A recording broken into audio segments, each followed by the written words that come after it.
Alright, hello, good afternoon or evening or whatever, morning? Is it morning anywhere? I guess it must be morning somewhere. How is it going?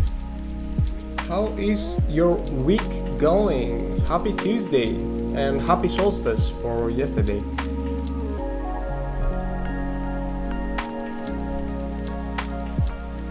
What is up?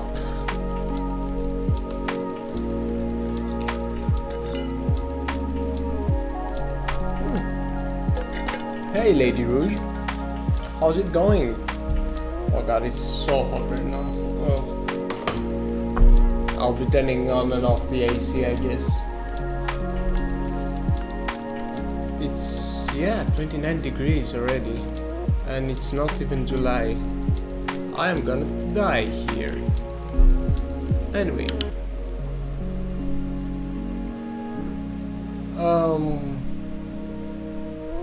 So the plan for today. I recently, in case you missed it, started playing around with Sunsofts. I started with like a 2D implementation and then brought it into 3D. Working on emergencies. Oh, hopefully nothing too bad when it comes to emergencies. I'm well. I'm alright. Bit tired, but you know, that's usual.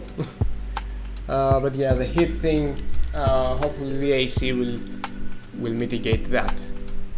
Hey Jackson.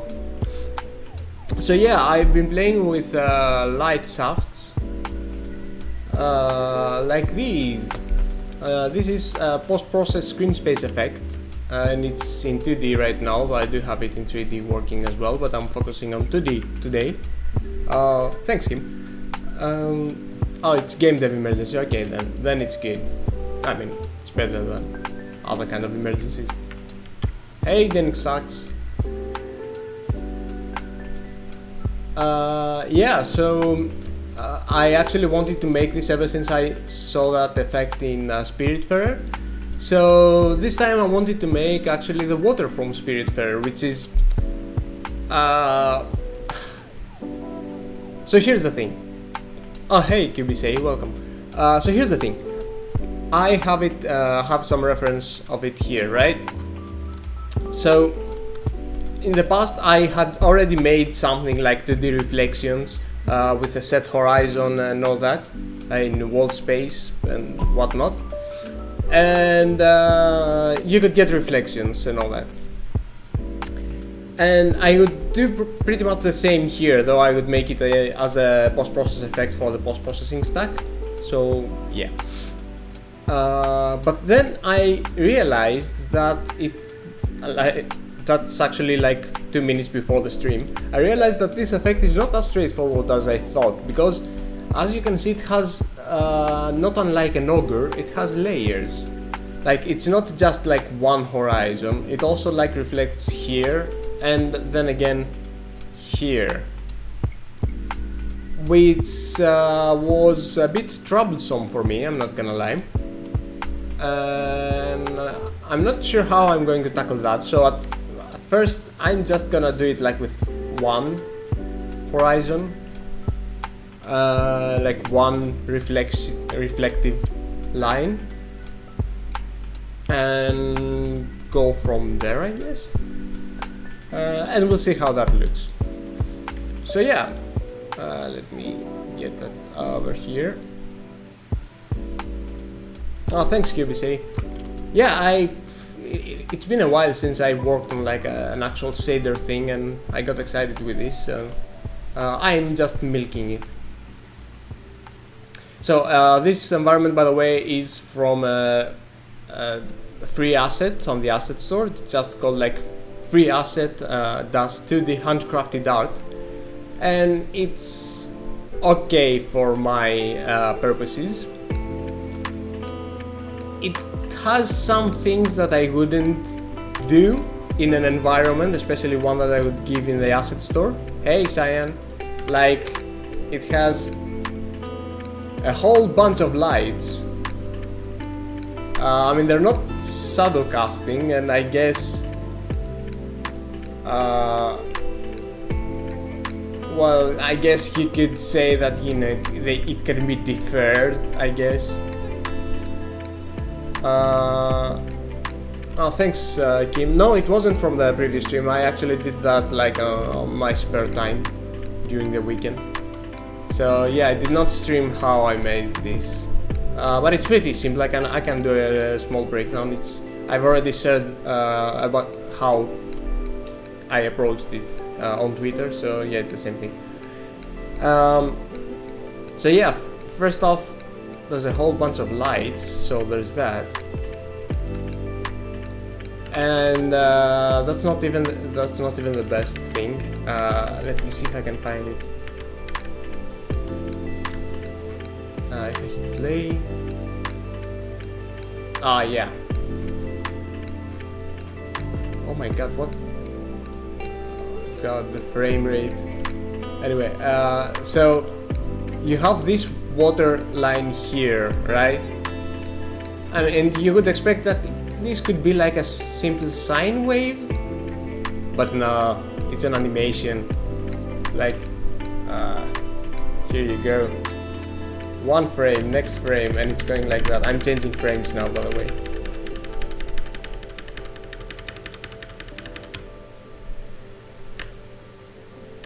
Let me collapse that, yeah.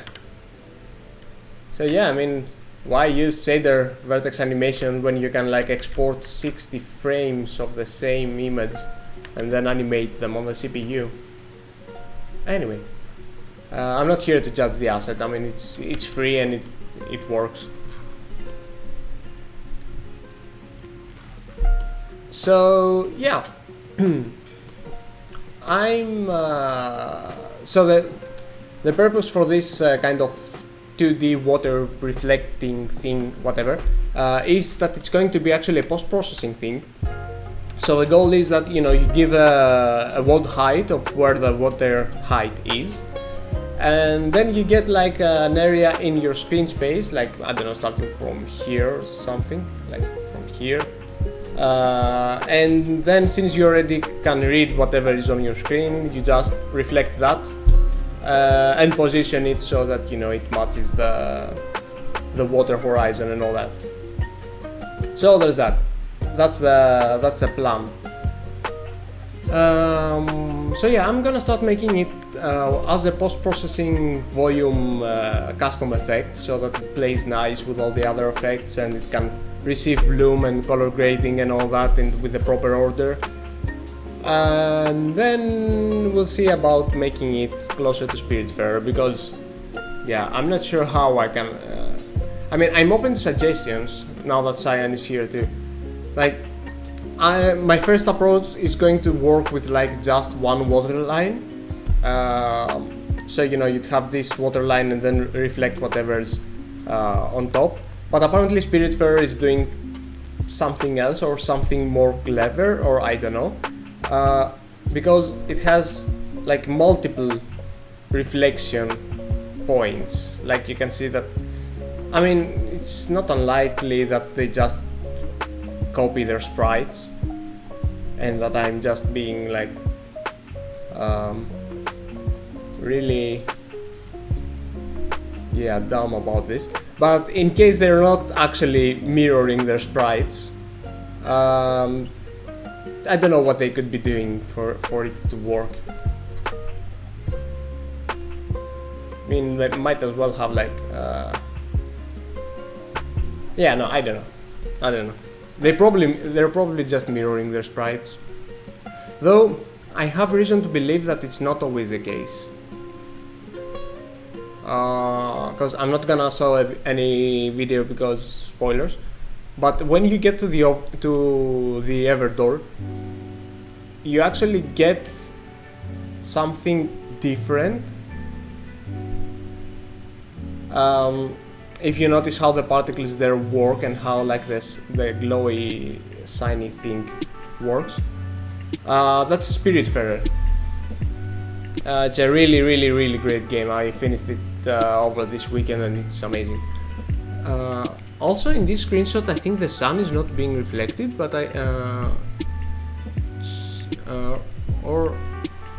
it should be, no, where is the sun? Huh. Anyway,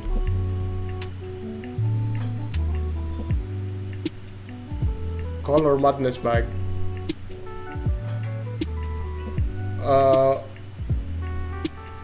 Which one are you talking about? I'm confused.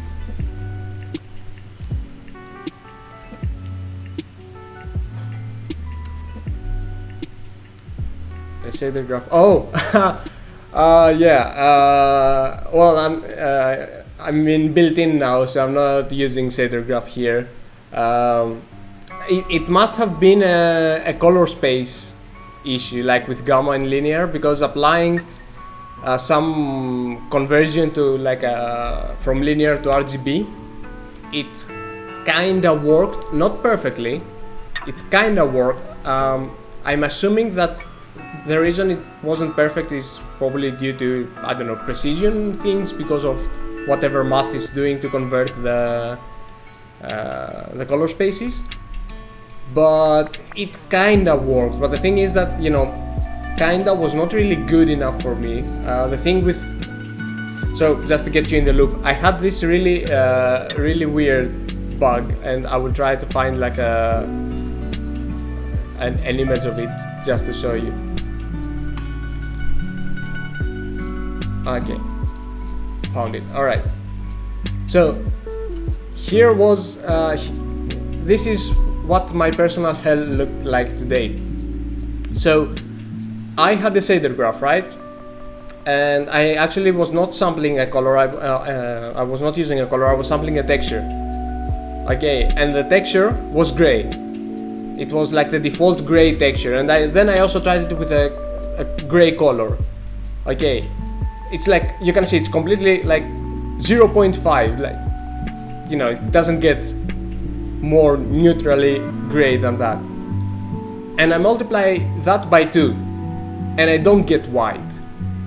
But if I multiply like any value, any numeric value, like 0.5 by 2, then I get completely white.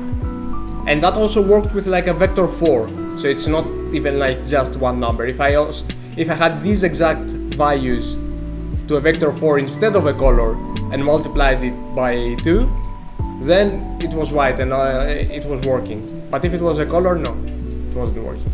And the thing is that, you know, I'd be fine if it was like just a visual thing, like I could live with like the slight value. I mean, it's not really that slight. I mean, you can even see it on stream, but I could live with that, I guess. But the thing is that I actually wanted the gray texture to work like that, because I was remapping it. I was remapping its values from 0 to 1 to -1, 1. So I needed gray to be actually exactly 0, because I was using it for vertex displacement.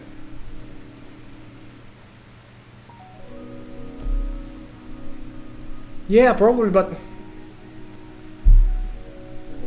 yeah, I'm not blaming Seriograph for that necessarily, but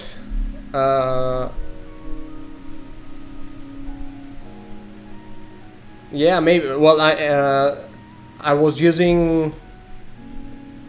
actually generating the texture on the fly, and when I didn't have any texture, I just used like the default gray value you can have on the texture property.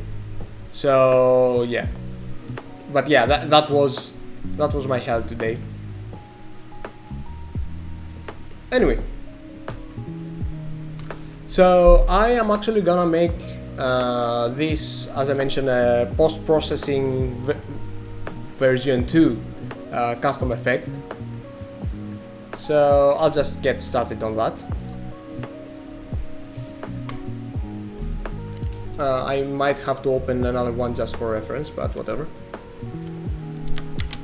So I don't know, water reflections 2D, gonna call it.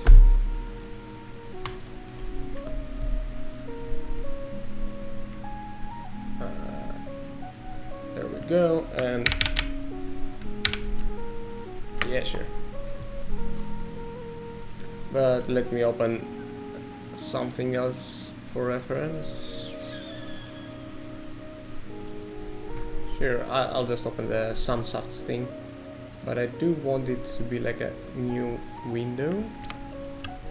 There you go. Okay. Whoa. Okay.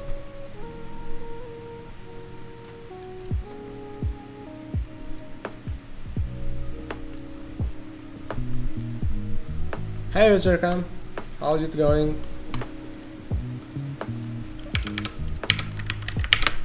Alright, so it's gonna be serializable. Yeah, include system. No, what?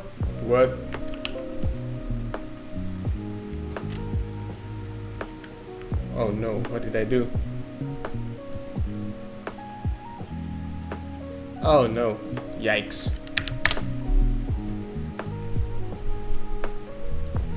Just using system. Damn. Is the music too loud? I mean, now it says it's pretty low, but I can bring it down a bit. Let me know if that's better. Oh, okay. Well, I think it's like also the music happened to be lower now, but I'll keep an eye on it. Thanks. Post process. No. Using. Thank you. No. Thank you. Jesus. Type of water reflections the renderer. I haven't made that class yet, but I will. It's post-process event. I'm gonna say it's before stack, because I want like color grading and stuff to be applied afterwards. And it's just gonna be like custom water reflections 2D. Glad to hear everything's alright. Yeah, I'm alright too. Yeah, I'm making some post-processing reflection water 2D thing, kinda like Spiritfarer, but not exactly. At least not for now. So that's how the water in Spiritfarer looks like, and it's obviously all real time, and like you can see the character running and all that. So I'm not. If the water was like up to here, it would be basically what I'm doing now. But the thing is that it's not. It has like different reflection horizons, which makes it interesting. But you know, I'll start with something and then go from there.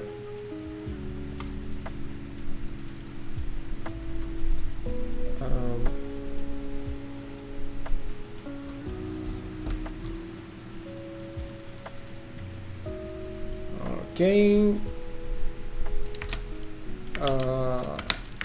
I definitely need the world height for this.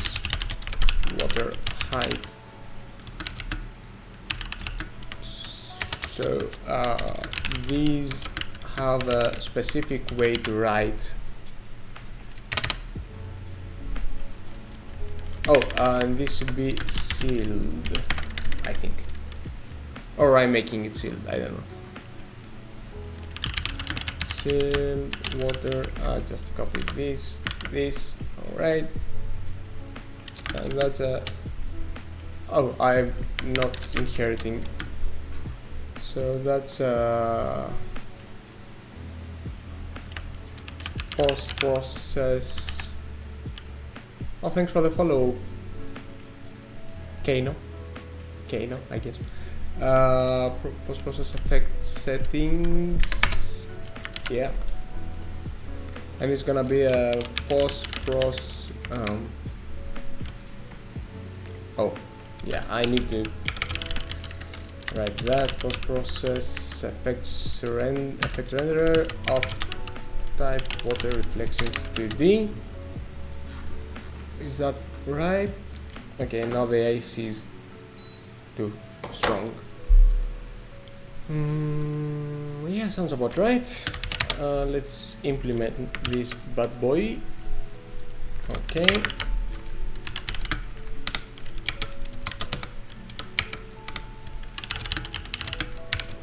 Context property sheets get shader find hidden custom, and I'm gonna call it water reflections 2D.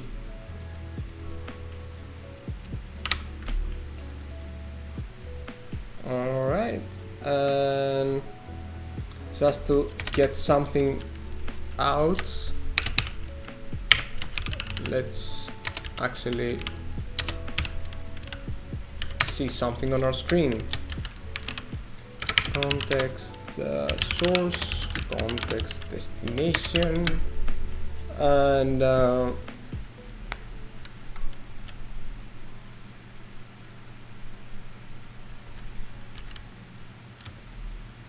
what else? Yeah, it needs a sheet. 0. I mean, I don't think I'm gonna have multiple passes, but we'll see. Okay, I just need to make the shader tune. Shaders, water reflection 2D was the name. Reflections 2D.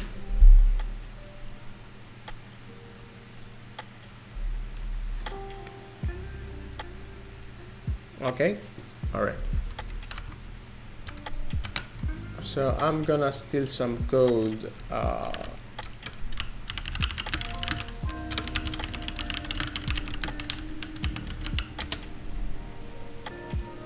think, is that it? Yeah, so Unity has like a page for custom post-processing effects. Like a really good, it just has like one main example, which is like a grayscale render, shader effect, whatever. But it works alright as a starting point because it has like different weird syntax that you don't really it's different from like old image effect one. So yeah, it's HLSL instead of CG and stuff like that. Reflections 3D. Don't need that blend. Okay, so this just like samples the screen and returns the color. And actually, just to see that we have something working, I'm just gonna invert these. So now I can go ahead and go to, you cannot see that menu, but on the custom effects there's the water reflections 2D, and yeah, it's working. Like you can see it maybe. Okay, hold on.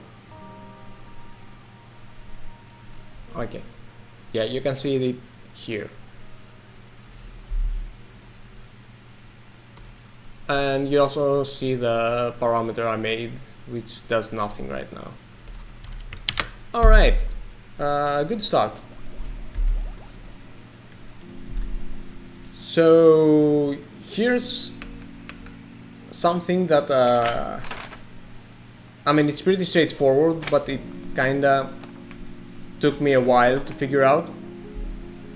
Basically, I want to provide the water height, like the in-wall space, and just have this horizon based on that, so that, you know, when you actually move the camera, it doesn't, while the effect is screen space, well, you know, you don't get the water with you, so the water stays at the constant height. And there was actually a really easy way to get that. So let me just see something real quick.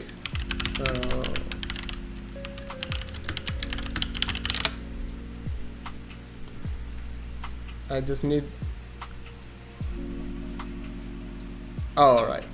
Okay. Yeah, found it. All right.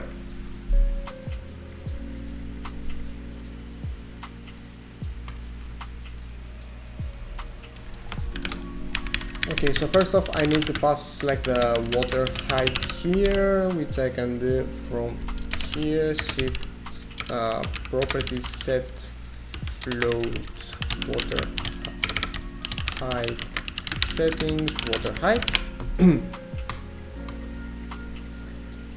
And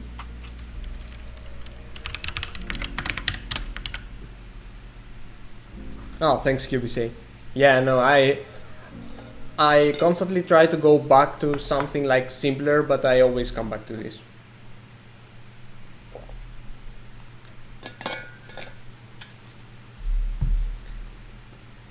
So just out of curiosity, because I haven't tried it in the post-processing stack version, can I get the wall position of my camera?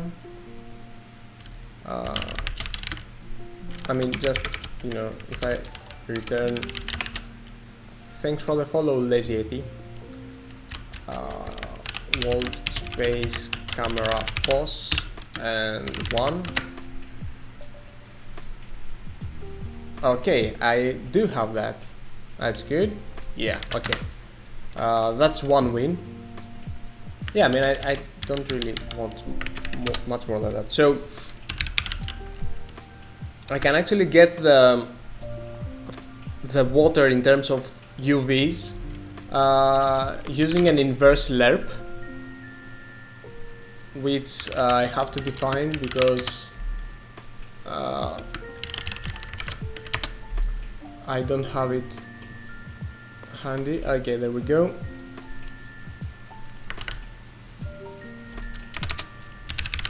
So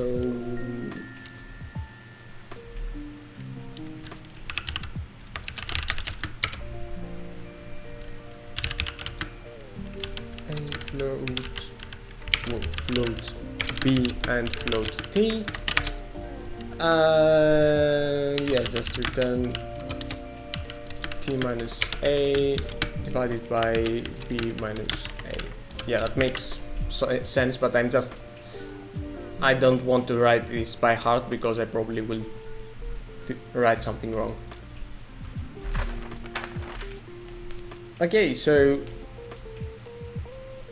there's that, and we can actually get the water horizon, I guess I can call it, if we get the invert Larp of the, I'm gonna store this to wall space pause camera pause. Okay, I actually want just the height of the camera. It's going to be like the camera height minus the orthographic size,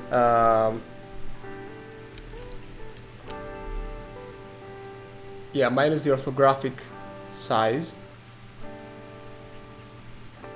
So that would be in the ortho params y.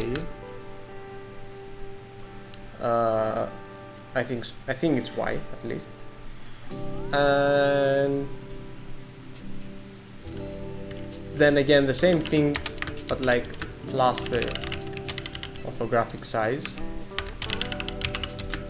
And yeah, the T parameter is just going to be like the water height. And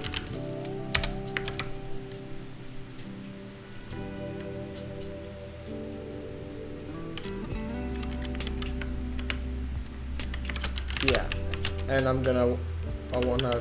want to return this. text code. Hey, Caesar Gizzle. Yeah, well, I hope you get educated. Not sure what will come out of this. Alright, and it's working. So if I increase the water height in like wall space, so now it starts like at 3, moving the camera will leave this water behind. So that's cool. And just to see it better, I can just like multiply the color with this so that we can see. Okay, so this is like the actual water horizon. Oh, one annoying thing about this current situation, we are actually in 3D. Like the camera is using perspective because of the parallax it has. So I'm just gonna flatten everything here. Just make it like a 10. I mean, everything still works, so it's not a big deal. Just gonna lower this bad boy. It's gonna be around here. So one limitation with this approach, as you can probably imagine, is that you cannot have more water, like the horizon of your water cannot go above the middle of your screen, because then you wouldn't have stuff to actually reflect. So, and I think I've noticed that in Spiritfarer they also do that, like even here, like the water is never above the half point of the screen. But again, I'm not sure what they're doing on Spiritfarer. So there's that.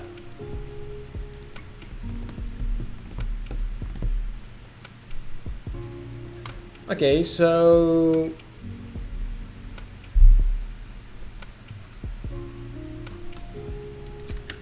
let's get the reflection. So the reflection is going to be like obviously just resampling the same thing, but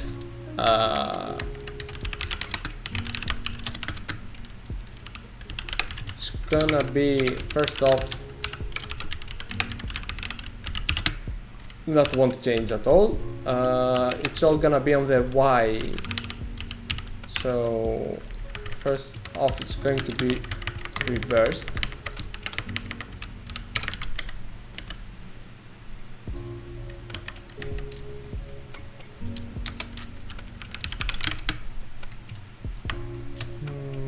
Let's see, horizon.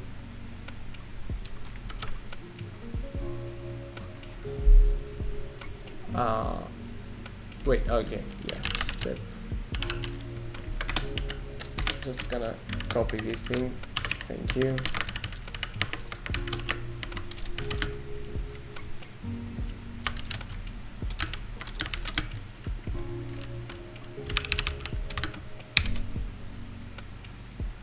That's gonna have the reflection, okay, and then return this. Alright. So this is gonna use the Raffle UV, and how does that look? Well,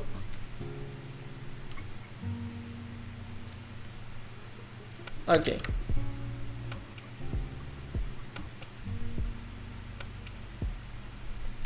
Obviously the reflection it's gonna look okay when we're like just at 0.5. So when it's exactly at the middle of the screen, because we don't actually offset the UVs for that. So let's do that. This is where it gets a bit tricky, I think. So I think I need to offset by the water, no, minus the water horizon. No.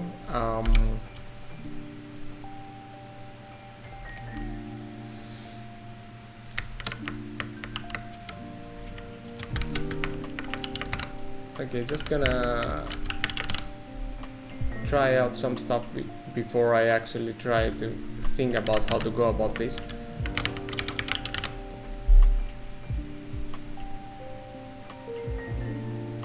Alright. So when I'm here, it's all good. When I go here, I probably need this to go lower, basically to be offset by yeah, brute force math.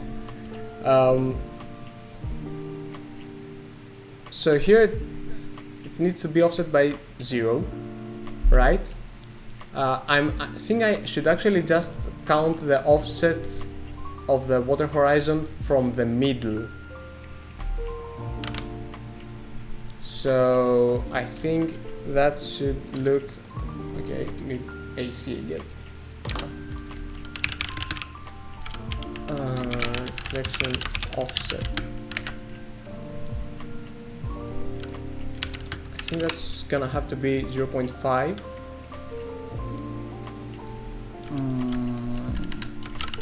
Minus the water horizon. And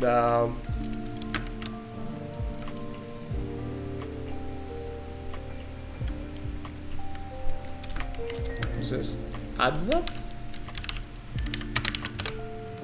or subtract that.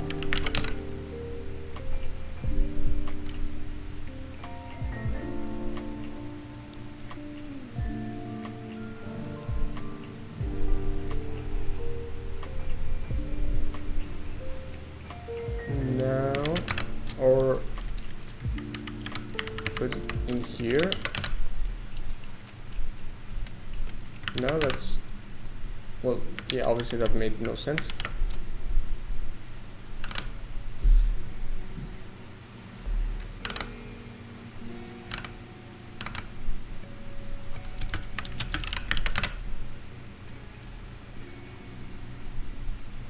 No, obviously that didn't.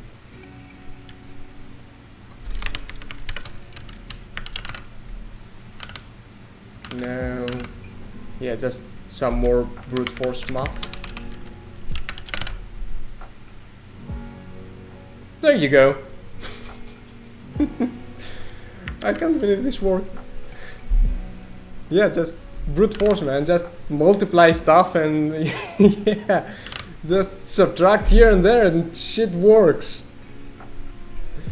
You can also see why this is not to go above 0.5, by the way, because you know you don't have stuff to reflect. And rumor says that if you go lower than this, then you get the intro to the Netflix logo. Boom, boom. Anyway.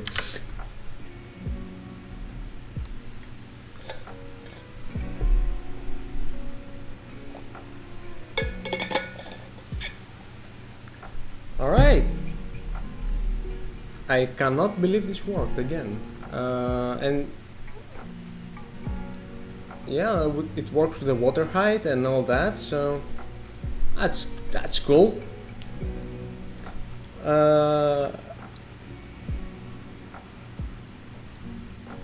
I'm not sure how I feel about the sunsoft being reflected,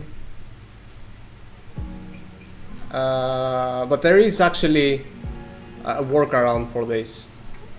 Are you ready? So if you go here and then you go, there we go, all fixed.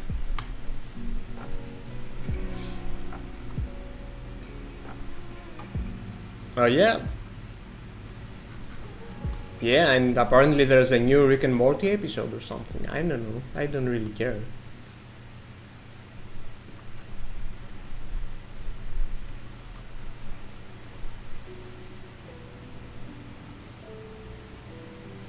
I'm gonna keep this here. Alright, let's Final Space. Yeah, Final Space was not as good on the second season. It was good, but yeah. Second season was kind of a letdown.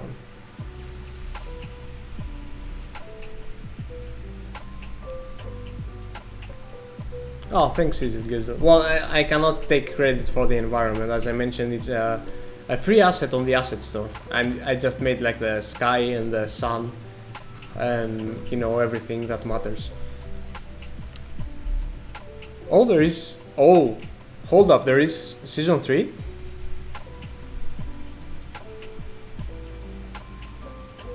Wait, there is a Season 3 on Final Space?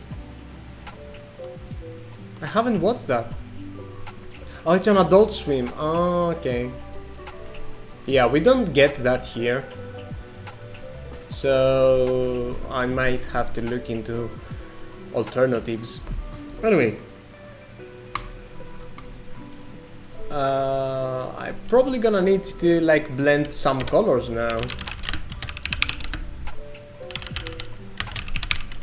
Sure, color parameter.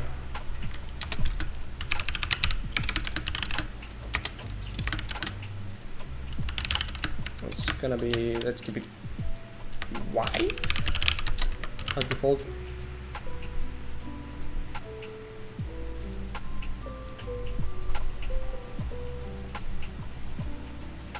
Oh, that's annoying. Oh, by the way, just mentioning it here for anybody who's interested, and just to keep it like in the in the video as well. So the way the custom post-processing stuff works is, you know, you add these float parameters object and color parameters and all that. But if you actually want something like a different kind of parameter, like for example if you wanted an enum, so let's actually make that test. Okay, 1, 2, 3. So in order to actually expose that in the settings, because I think this won't work.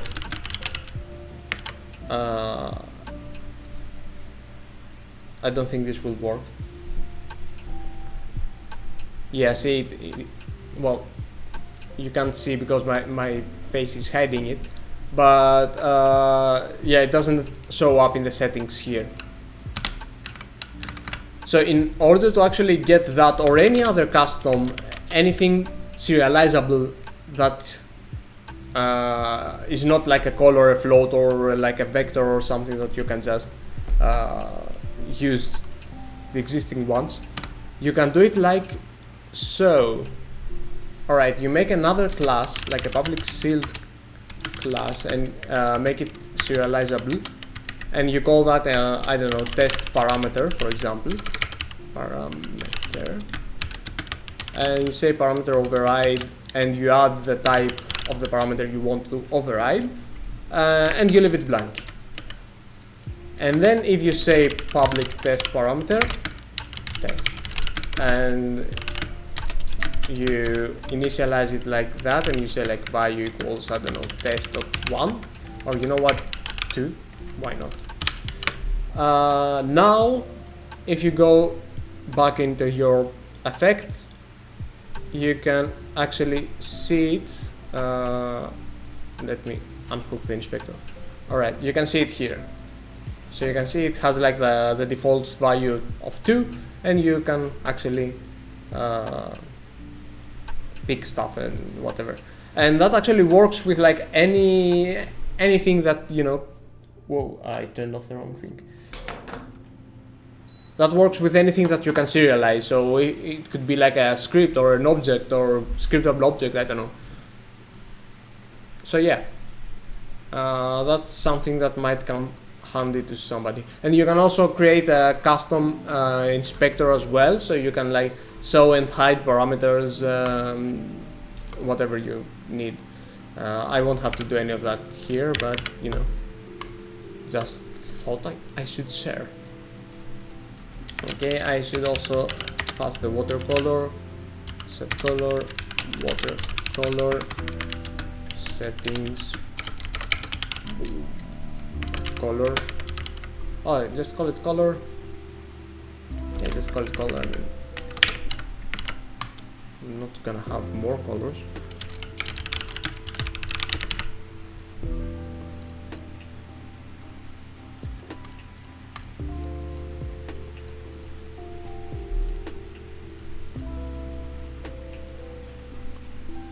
So what should the blending be? Should it be like an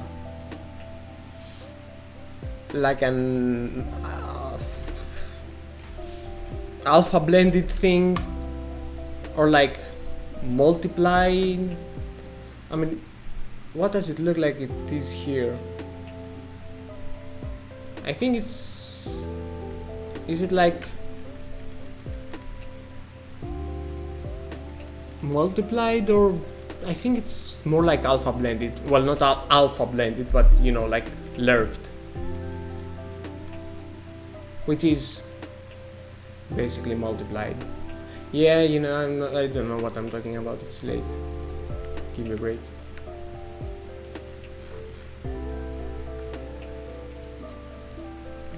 Yeah, I'm gonna Larp it too. I'm gonna use the alpha for that. So, because I'm lazy.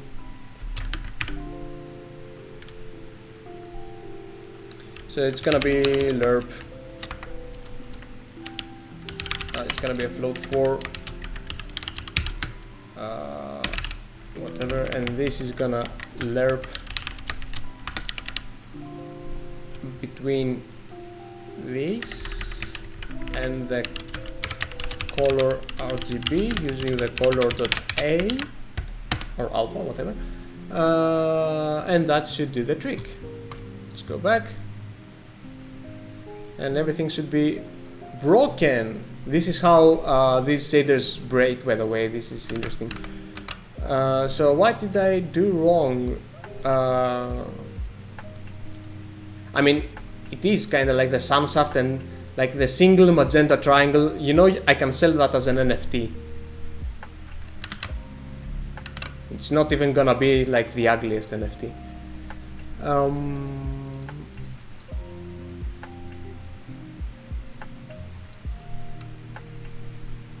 Line 23. What am I doing wrong?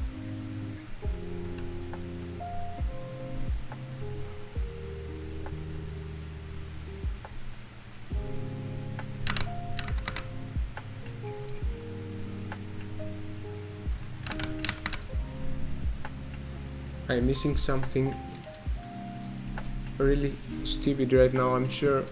But like, oh, it needs? Really?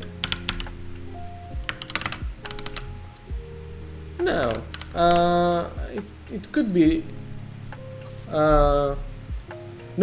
Either way, it was a good guess, but and in GLSL it might have been the case, but you know, since this is HLSL, single one-dimensional floats can get implicitly converted. It was a good guess though.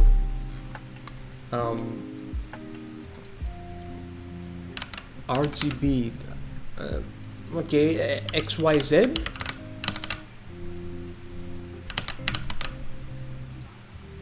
Oh, yeah, you see, yeah, there we go.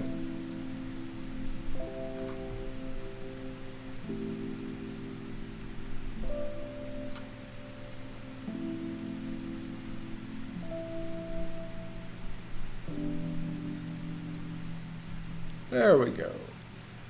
Beautiful water.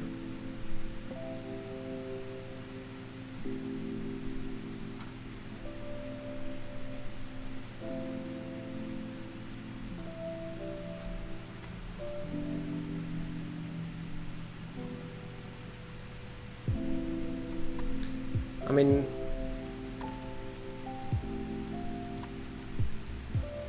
it still doesn't, to be honest.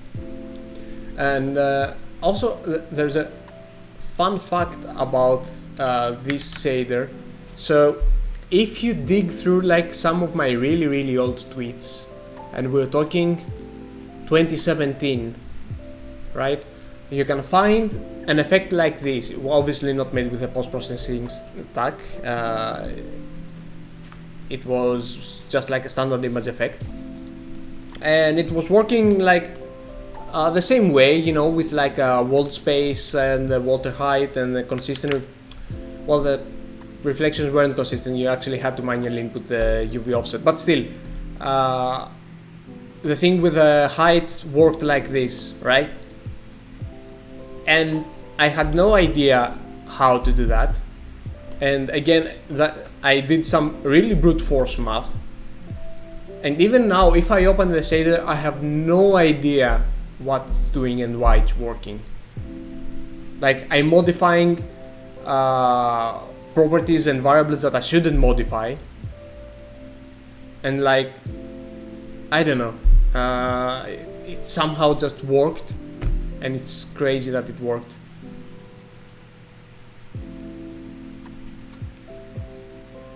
Very big mood.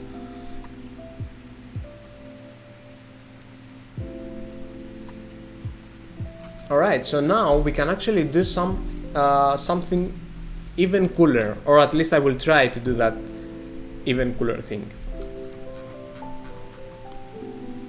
So there is this method which can give you fake perspective. Is it distortion time? Well, yeah, almost. It will end up being distortion time. But first, if I could do distortion, right, and I could do that with like a displacement texture and put it in screen space, because we're in screen space either way, we like post-processing, right? And I could like map it here and displace that, and it could look cool. But it could look even cooler if I actually faked perspective. So if like you could see, it could feel like the water was coming towards the camera, because right now you can easily tell that it's going like down instead of like towards the camera, if that makes sense. And there is a cool way to fake that, so that's also a good thing to note. I'm actually trying to find it. It's really funny. So let's see which one uses it.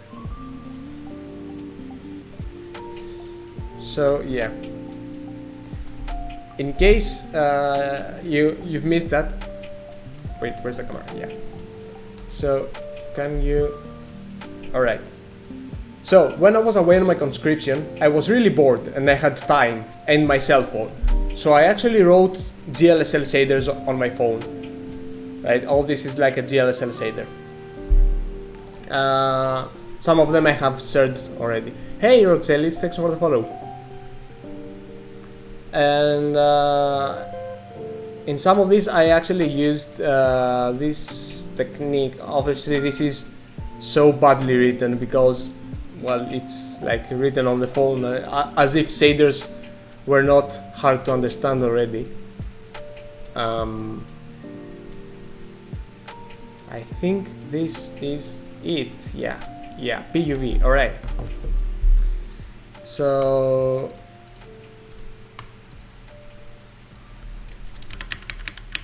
let's first get those. So can I call them PUV as in perspective UVs?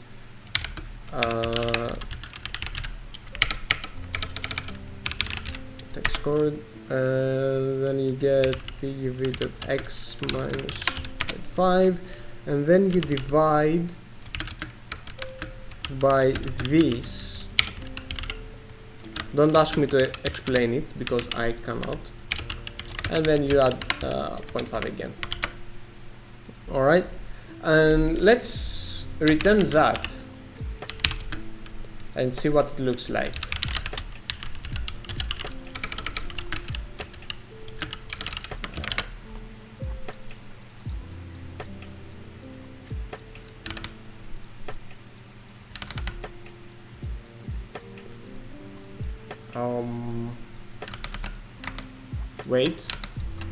Wait for it.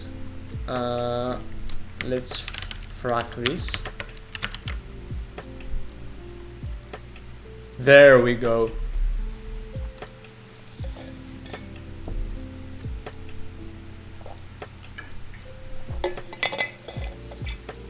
So this is a neat little way to get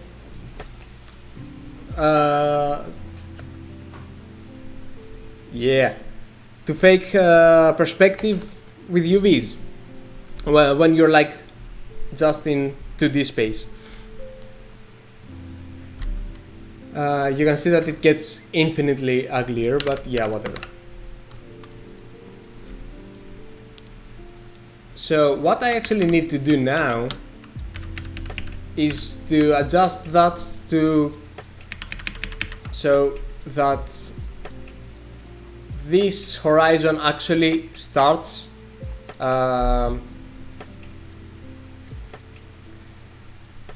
I mean, should it be there? Anyway, yeah, I mean, for consistency, kinda. Yeah, that this horizon basically starts at the horizon of our water. So let's see, I'm gonna use some more brute force math for that.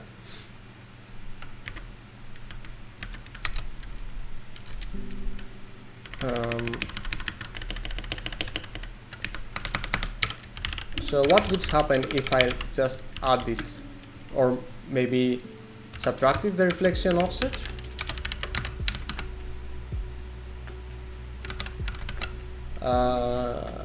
Not much, because I think that I should do that here.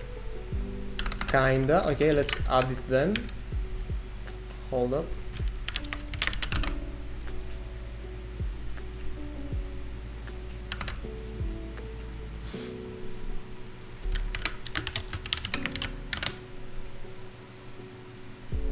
Is that right?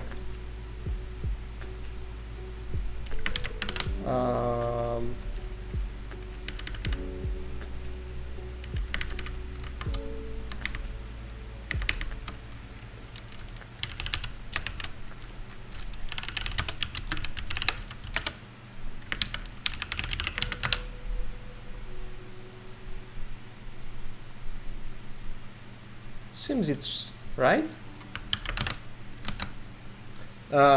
Just in case it's not clear, I'm outputting the I'm using the blue channel to output like the horizon, so you know when it's black, so 0, we have the water, and yeah, so I mean this could actually be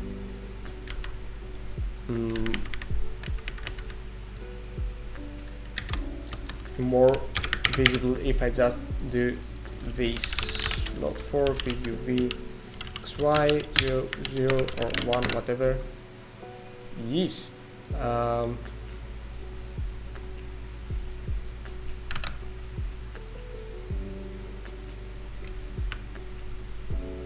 Pretty good. Oh yeah. I forgot the frac.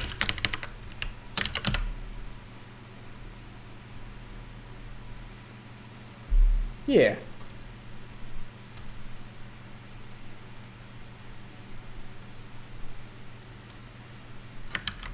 Yeah, that's cool. So how does that translate when we actually... Hey Dane, yeah, let me show you what you missed right now. I mean, it's not much, but it's honest work. We have like reflections based on a given world height for the water. So it's just like getting the horizon, the water horizon, and just like mirrors that, and it's stable with the camera and all that. I'm not gonna pretend I understand what's going on with the skybox, and you know what, I'm not gonna care either. I mean, is it correct? No idea. Whatever, I don't care. And yeah, right now I just did like a little party trick to get perspective UVs in the 2D space, so that I can, when I add a displacement texture on there, like this, by the way, like the grid on my editor. So when I actually add a displacement texture, it looks as if it's well, I cannot talk today. Yeah, it looks as if it's perspective. Yeah. Okay, so let's pass that in then.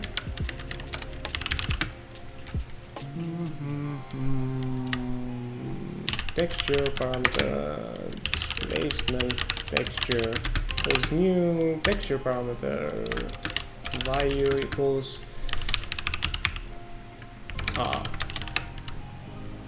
null. I think it can take null. And give me a second, I will be right back.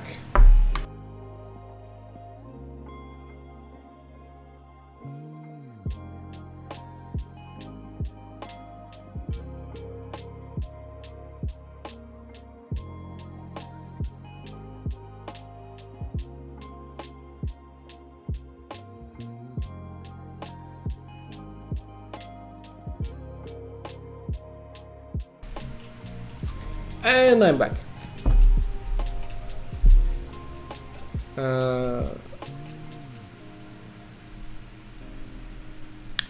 Oh yeah, Alexander's water shader is really amazing. It's obviously nothing compared to this. I mean, yeah, no, I told you I would be right back. I mean, BRB means be right back, and I was right back. Yeah, no, this is definitely not anything close to what Alexander's shader does, because I mean, it's not 3D, it's not even like on a plane or something. It's like completely fake post-processing. So yeah, but Alexander's shader is it's really good. You should check it out.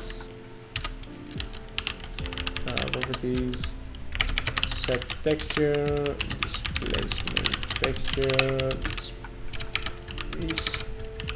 settings, displacement texture, and I'm gonna add vector 4 parameter, displacement texture Steam. Yeah, been there. So value equals new vector 4.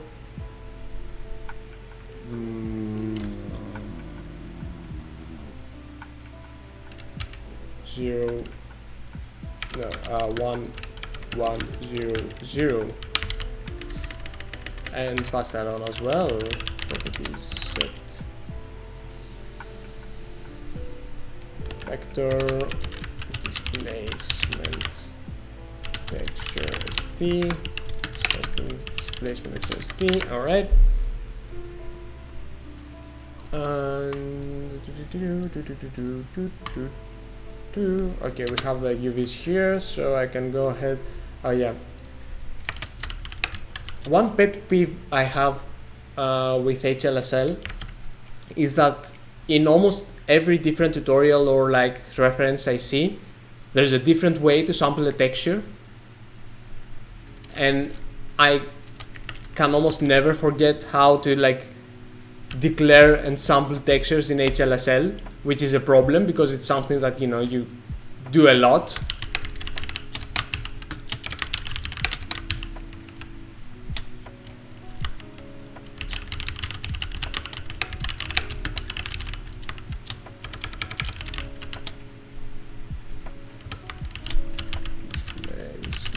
Texture, and there's also the float for displacement texture st. All right, and then we go on to say float 2 display equals sample texture displacement texture with sampler displacement texture and PUV multiplied by displacement texture stxy plus time dot y multiplied by displacement texture stzw. That was a long line, and it's not over yet because displacement should be remapped to -1 1, and also that's .rg, and crap, I should also add the public float parameter displacement amount. There's new parameter value 0 and pass that in.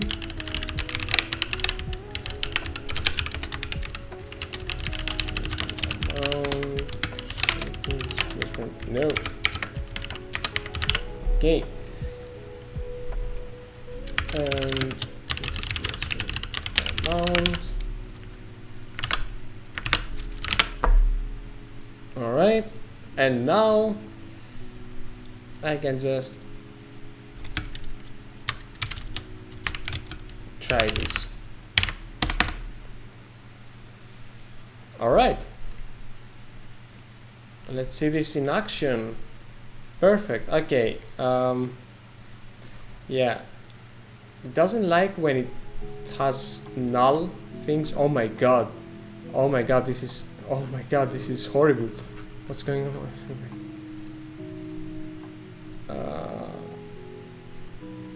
Wait. I might.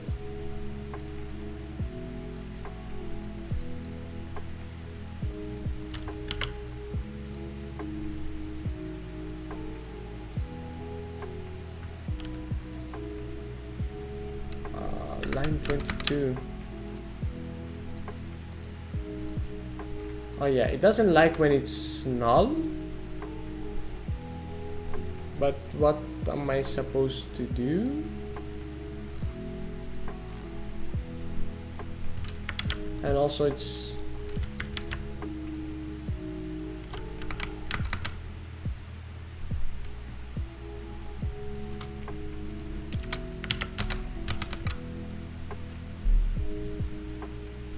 okay, whatever. It's kind of working now.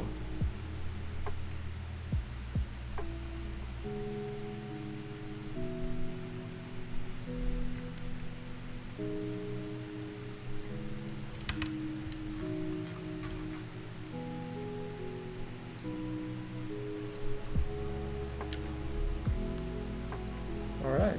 So now you can see that it does look like it's coming towards the camera, which is fun. Just trying out some different displacement textures.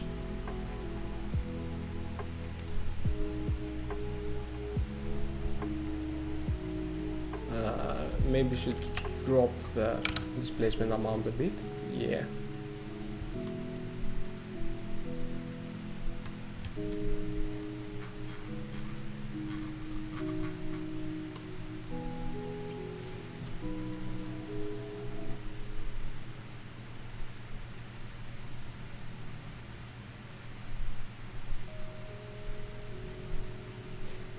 Yeah, it really doesn't like when things are null.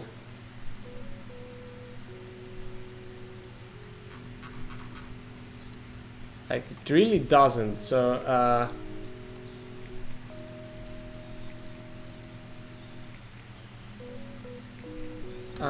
should I just say something like expect texture value, then add it?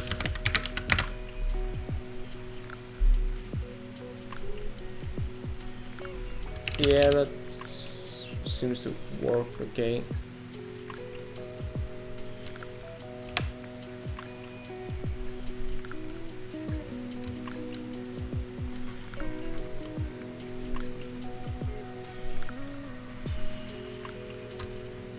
Yikes.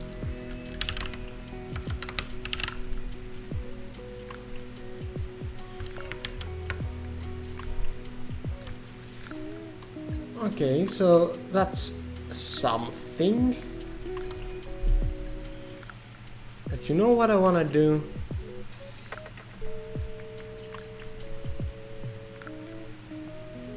I want to fake this reflection thing, this perspective thing some more.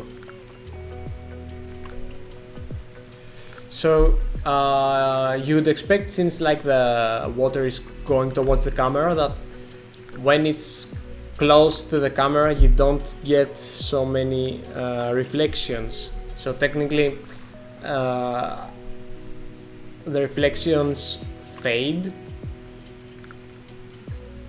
a bit towards here.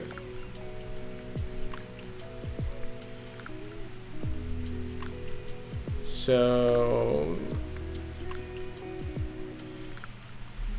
and yeah, Nadir's shaders are magic, and yeah, we're all very bad at it. I mean, it's not so much magic. I think I have mentioned that in the past, that it's more of a chaotic energy in the universe that we may be able to control or not. So we're not really wizards. We are more like sorcerers.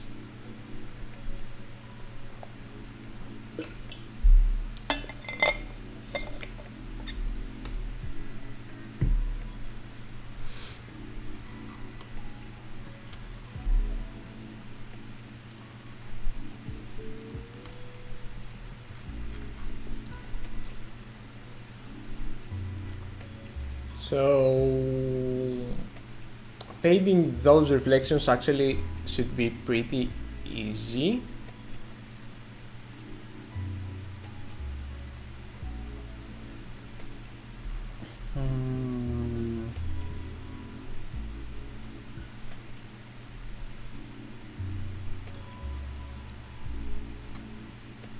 I think it's enough to say something like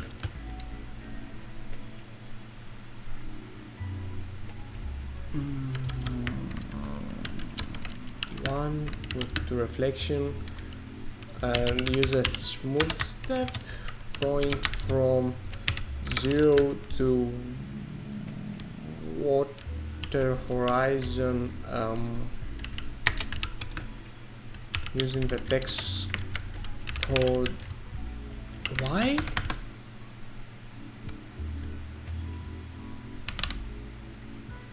Yeah.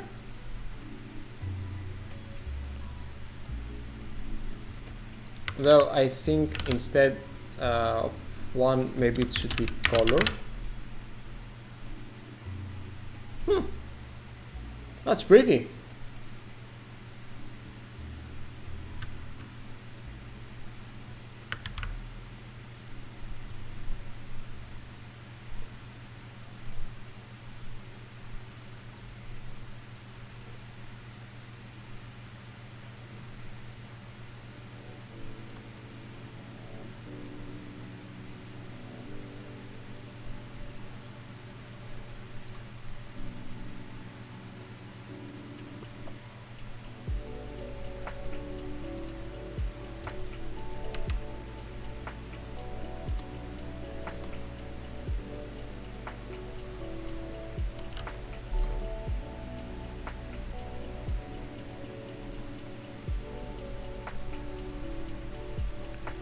thanks.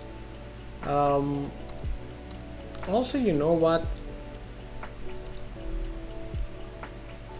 I think I might like do something tiny to maybe blend this a little bit, instead of it being like a really hard cut. I'm not sure if it's gonna be a good idea though. In which case I'll have to remove that, just copy that, and go with the old-fashioned Larp.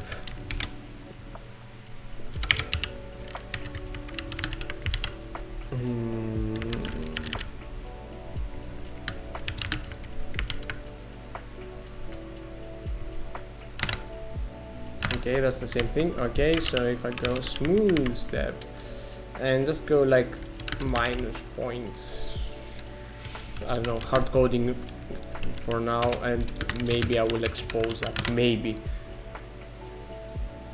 Oh yeah, oh shit, that's good. Damn, I did not expect it to like look so good. Anyway,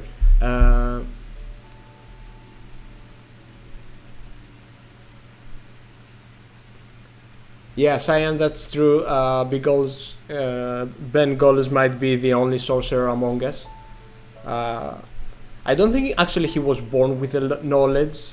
I think he actually created it or something, like he was molded by it.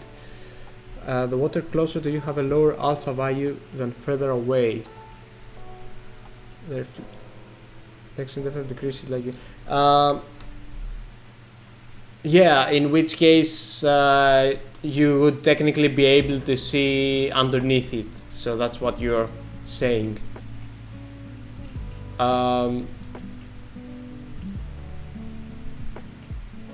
But that wouldn't, I don't think that would work, because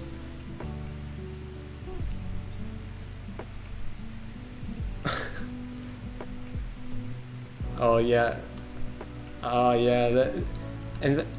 you know what's crazy, Dane? That's a thing that the newer shader graph, like from shader graph 10, does. Like the autocomplete before that was better. They actually made it worse. Okay, I'm not gonna start ranting again. Not again. You're right about the transparency though, but you know what? I will try and do that. But I have some concerns.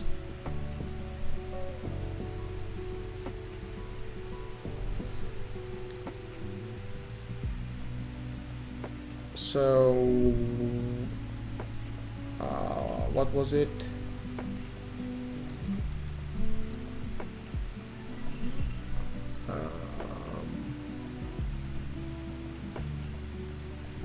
What was I doing now? Okay, it's this one.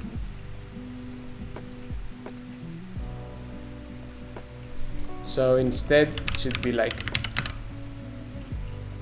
yikes, no.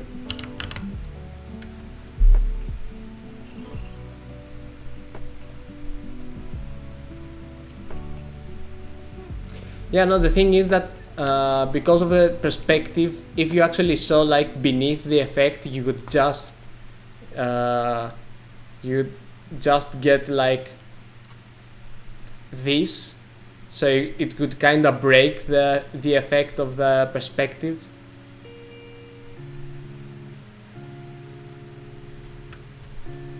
So that was mainly my concern with that.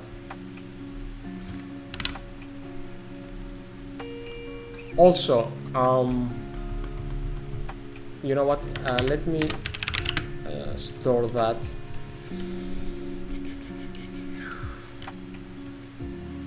I mean, I'm gonna call it Fresnel, but it's not Fresnel. It's like a gradient, but it acts as if it's Fresnel. So I'm gonna call it that. So one thing I can also do, actually, let me of course, redefinition. Oh, yeah, I'm stupid. Alright, so it's darker there. That's cool. So I want actually the displacement to be less closer to the camera, which I'm not sure if it makes sense, but it might look good.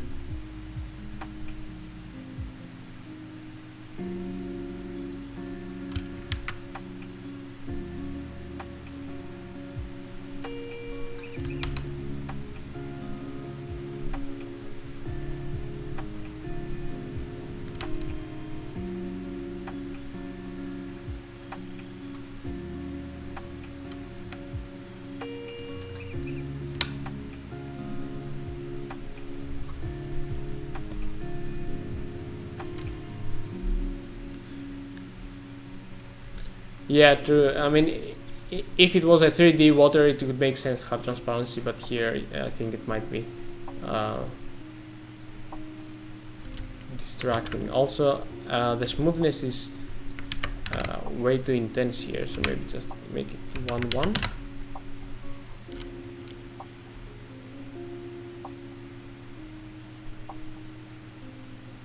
Yeah, it's better.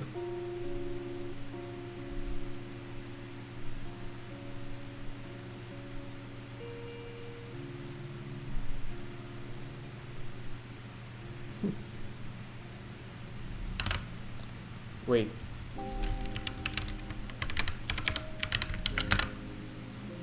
I was right.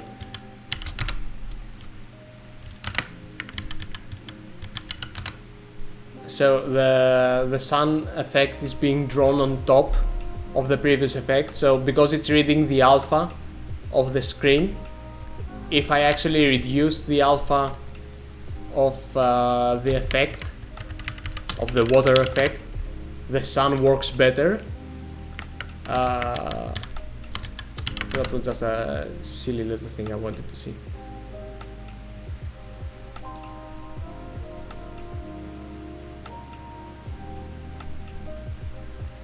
Alright, so that's looking good already.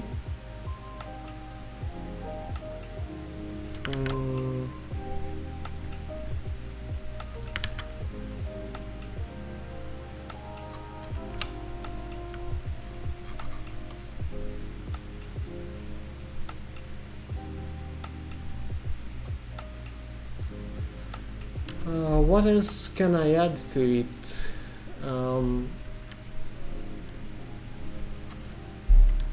I mean, I could see about trying to do whatever it is they're doing on Spirit Fair.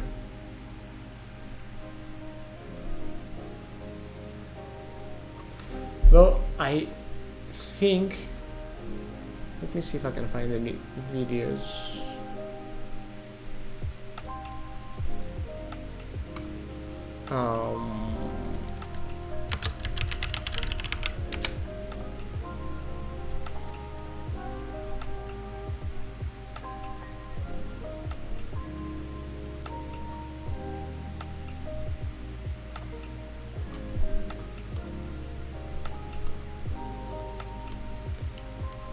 Sorry, still looking.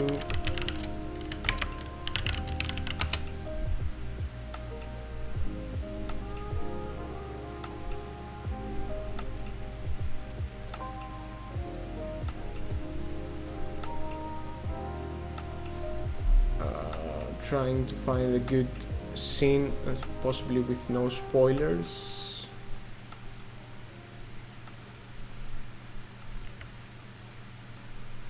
Alright, so this is pretty early game. Alright,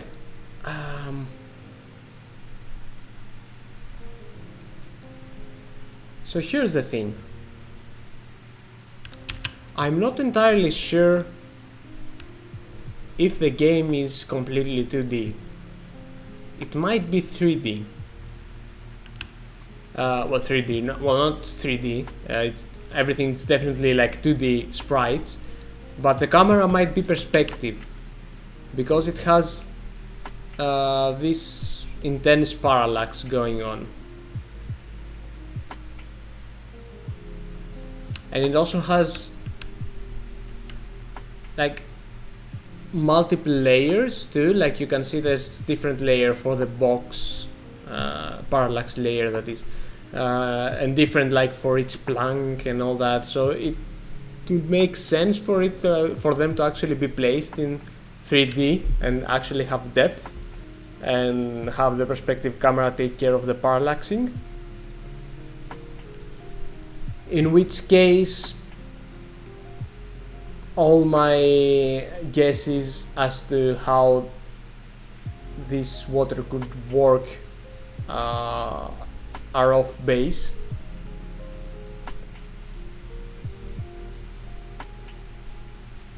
So there's that.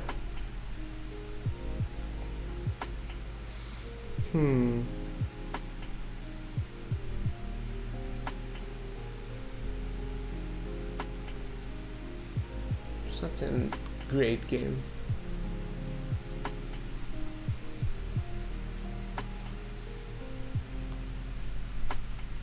Trying to see if the seagulls also get reflected. They probably will, but yeah.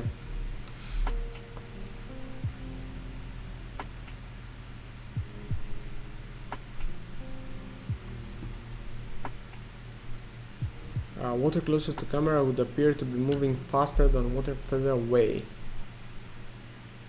That's a good point. That is a good point.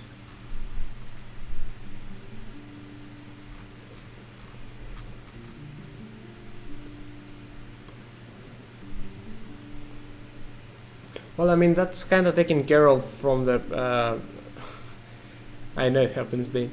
That kind of gets taken care of from the perspective, kinda.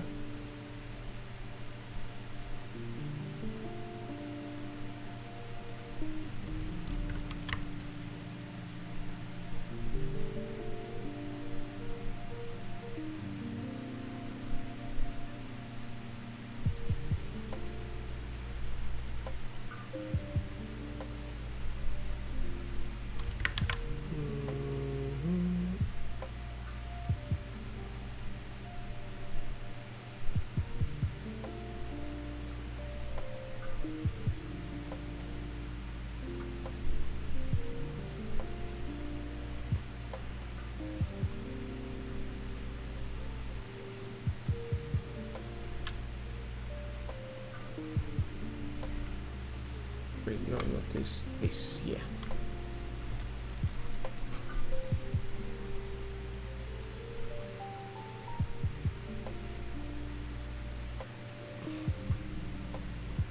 Realization that you can do something in an easier way. Remember how much time you spend on how to do nothing. Yeah. Yeah, that happens.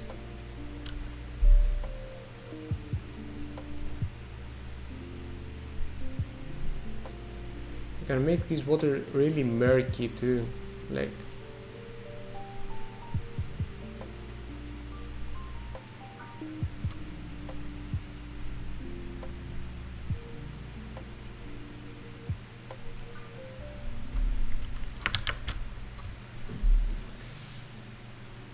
So that's fun.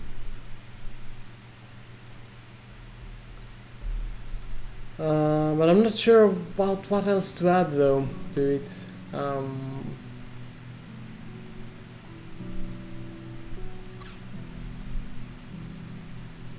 I got here sooner than I expected, to be honest.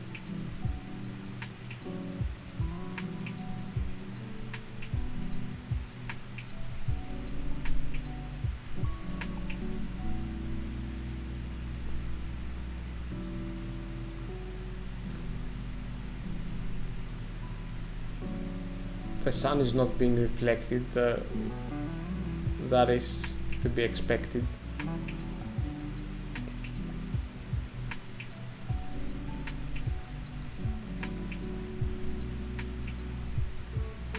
I mean, would it make sense for it to like reflect like that.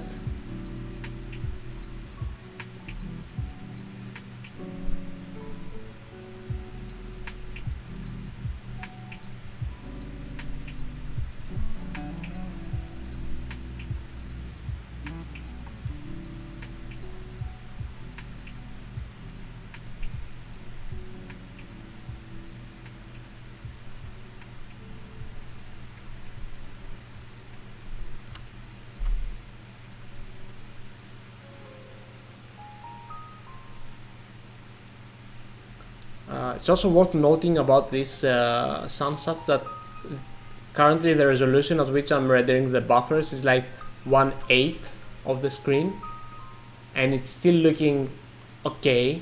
I mean, obviously around the edges you can tell stuff is going wrong, and like you can have it on normal, which is still like 4 times. It's like 1/4 of the resolution, and then it's pretty decent.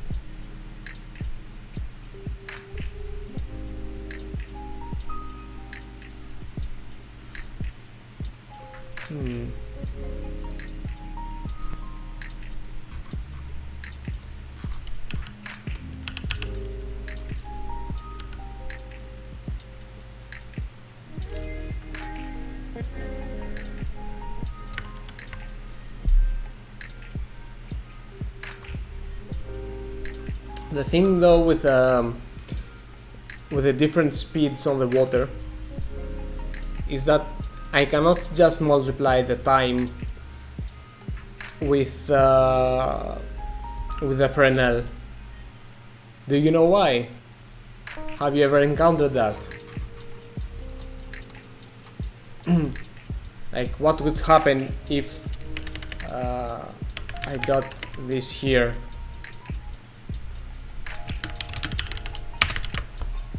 Do you know what happens now?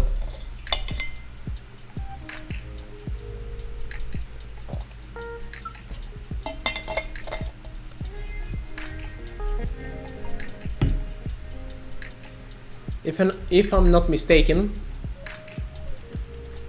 this is gonna lead to a shitstorm.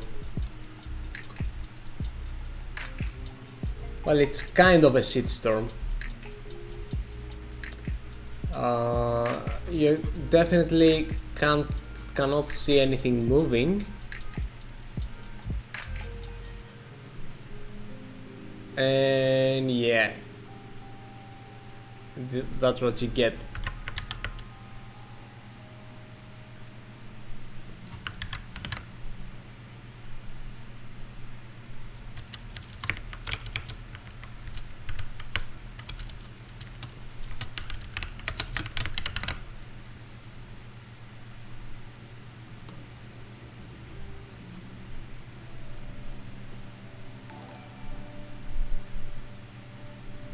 Thanks for the follow, Rain Game.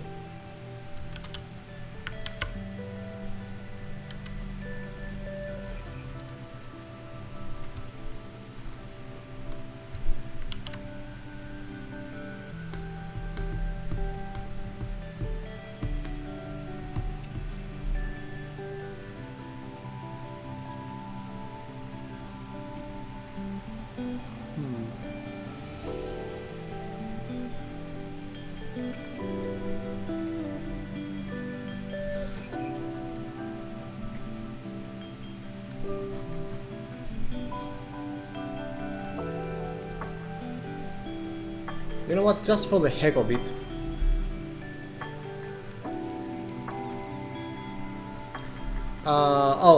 yeah, Kim, so here's the thing. When you add time to a texture to offset it, you usually multiply that with a number which is like a speed like I'm doing here. But the thing is that when you're doing that, speed is a constant. It's like one number, and it's like always that. So I mean, if I were to output that, I would just get like a one value constantly, right? But when you actually multiply your time with a gradient, or anything that like is not constant, shit is hitting the fan, because it's not like you add, it's not just, you would expect that, you know, you could have some areas that move faster than others, but the thing is that it cannot be that smooth, because basically what happens is that for every different value that you add, so the Fresnel had a gradient, so that means that it had a lot of different values in it, because it was going from 0 to 1. So for every different value, you basically give a different starting point to the sampling of the texture, and the different starting points are not adjacent, so they don't look continuous. You just see noise. So for every value of your of the gradient, basically you just get a different offset on the texture, and it's not relevant to whatever comes next. So you end up with like noise. A dot gradient from camera position. What do you mean dot gradient? I'm confused. No, I thought of something that I could add, which could be interesting.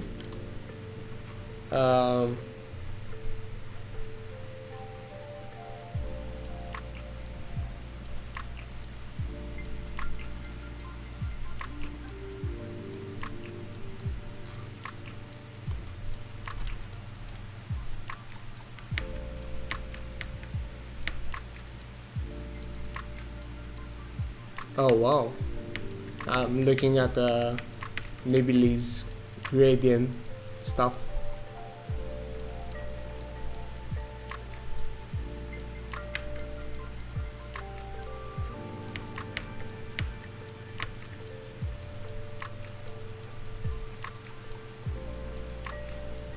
Damn, how did I miss those?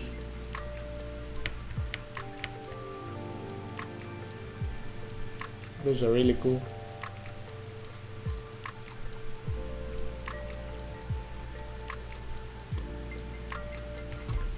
Yeah, so I thought of something that I could add that could be fun, and I can also take advantage of the fact that some of the...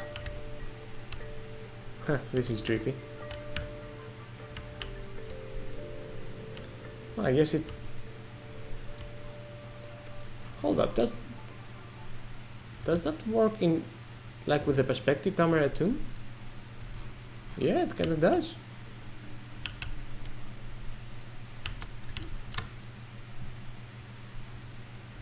Yeah. Works in perspective too. And like, you get the parallax and all the crap. Oh, that's cool.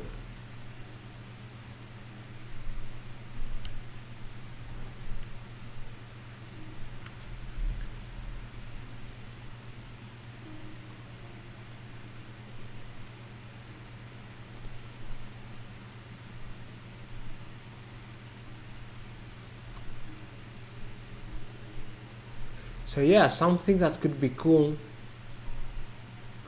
would be adding caustics to like the base of the objects. I'm gonna be really cocky here though.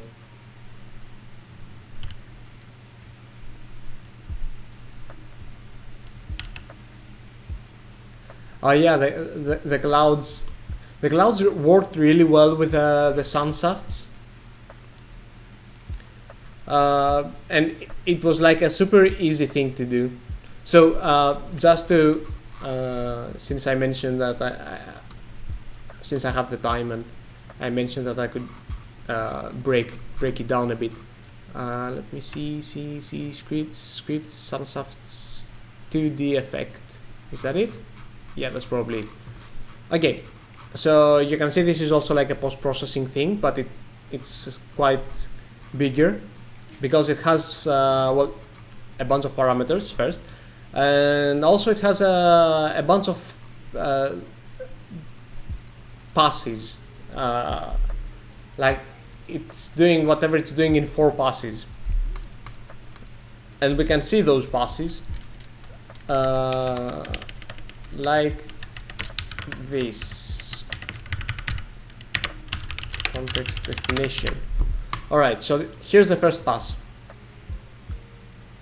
I'm gonna disable the water so that we can see. Alright, so first pass is literally just a circle SDF for the sun position, which in 2D I'm adjusting manually, like from a 2D vector, as you can see, because like in Spiritfarer, I had it in mind that, you know, the sun is always gonna be at one point in on the screen, so, you know, even when you move the camera, the sun stays there. And I'm multiplying it with the alpha of the scene. So let me open the shader here, sun substitute effect. Yeah. So like first pass, this one gets sun. It's the frag sun, and all it does is like, okay, it's multiplying the UVs by the aspect ratio so that I can actually get a round sun, a circular sun instead of like stretched along the aspect ratio. And yeah, I'm just multiplying with the alpha, like literally just the alpha of whatever the camera is seeing. So yeah, if I didn't have if I didn't have a skybox, right, I can remove the skybox. Okay, now the camera is you can see from the preview that it has like this solid color, and if I increase the alpha to 1, then like the alpha of the whole scene of everything that the camera is watching is 1. And no, then it's literally the alpha of the color that it's clearing to. So if you don't have a skybox, you can adjust like the background color, and you can set the alpha of that too.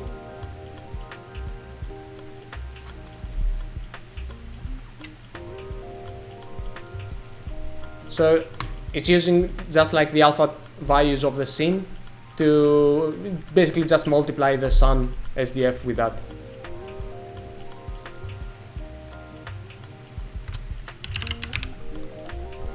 Let me bring back the sky. Is that it? I think that's it. Okay. Alright, so something I did on my custom skybox shader, which I didn't have before, but I just did it for this. It's really simple. I basically I think somewhere call.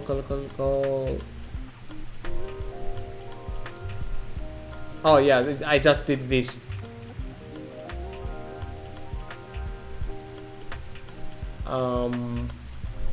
Oh yeah, right. So before I just set the alpha to 1 because I mean it didn't really matter, but now that because it does matter, I just set the output alpha to be basically just the shape of the clouds, and then I also multiply that with the color of the alpha from the color of the clouds, so that I can also adjust that, and that basically makes the skybox only have an alpha where the clouds are. And yeah, multiplied with a sound disk, you get something like that for your first pass. And after that I get on the second pass, which is context destination, yeah, which is just a matter of adding a radial blur starting from wherever the sun is.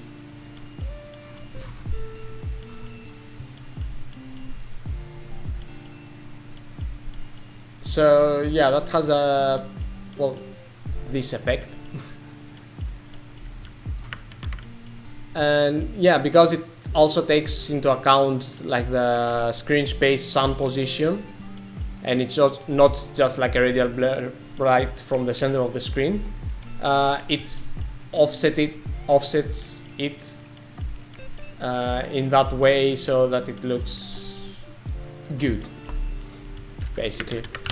And then I also do like some blurring here and there. Let me bring that back. So these two passes are for a horizontal and the vertical Gaussian blur. Context destination, which allows me to get away with fewer samples from the radial blur. So yeah, like this is how it is with like 20 samples, and this is how it is with 10. And you know, if I increase the blur, I can still get some nice stuff. I mean, they lose a lot of definition, but either way, you probably also don't want like such a strong radial blur. Yeah, and then I set the blurred texture. Basically, I have stored the texture of the sun with the radial blur and the Gaussian blur onto the soft text, and just the sun on a different texture, so that I can basically overlay the disk on top of the shafts. And then I call the final fragment, the final pass, which is like the composite, which doesn't really do anything interesting. I mean, it just like samples the actual color of the scene, gets the light shafts, get the sound disk, adds them all together, multiplies with the color, and ta-da! So yeah, and it's cool that you know, when you add anything with an alpha, like the clouds or anything, you know, it just works. But yeah, as I've mentioned, the one drawback with this method, especially in 3D, is that if you don't see the sun, you don't see the shafts. While you would expect that, you know, if you were looking at a window where the sun would shine through, you could be able to see the shafts even if you couldn't see the sun. But no, it's because it's all screen space, so it doesn't work that way. But something that does make me happy is that I noticed that Sea of Thieves also has something like that. Well, I doubt their approach is so naive, but in Sea of Thieves also, if you don't look at the sun, you don't see sun shafts. So there's that.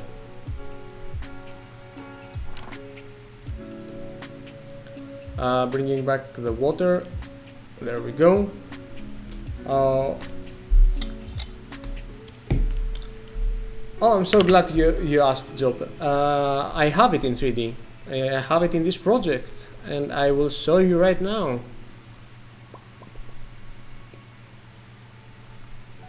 Yeah, and I think Valerio also did that. But I also have it here as well on the starter assets, because I'm a starter, I guess.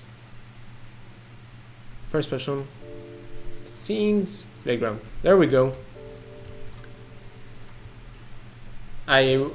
added the starter content so that I can actually move around and see it. Here it is in 3D. Yay! And it's the exact same approach, like even the code is the same, like besides only two things are different. How you get the position of the sun, and how you put that over to the radial blur. So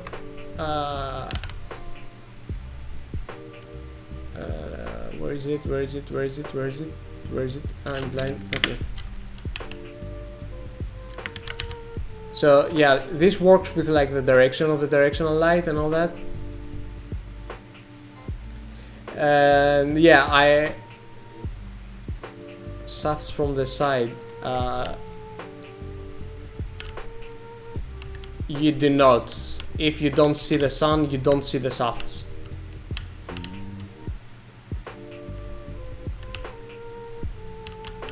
If that's what you're asking, Dane.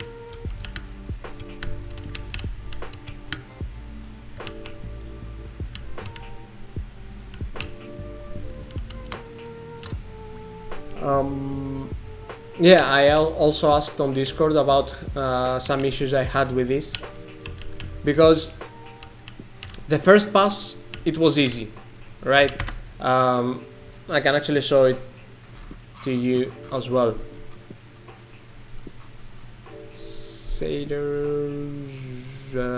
It's just called Sun Shafts Effect without the 2D. Alright, so the first pass, it's easy.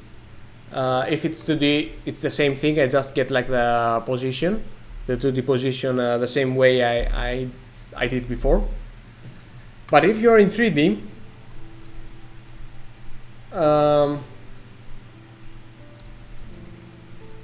then it's a bit different.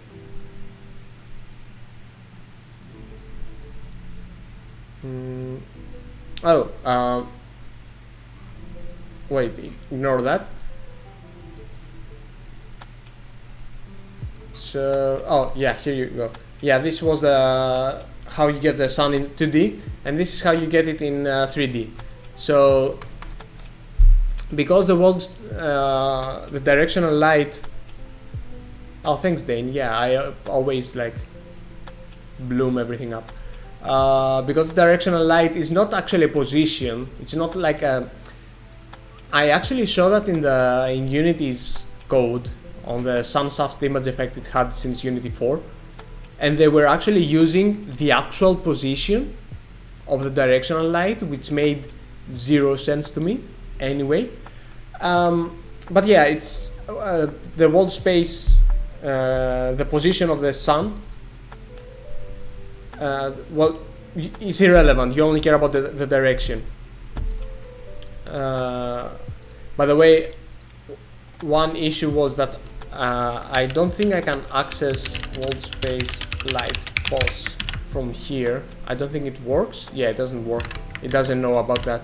So I just added a very small script that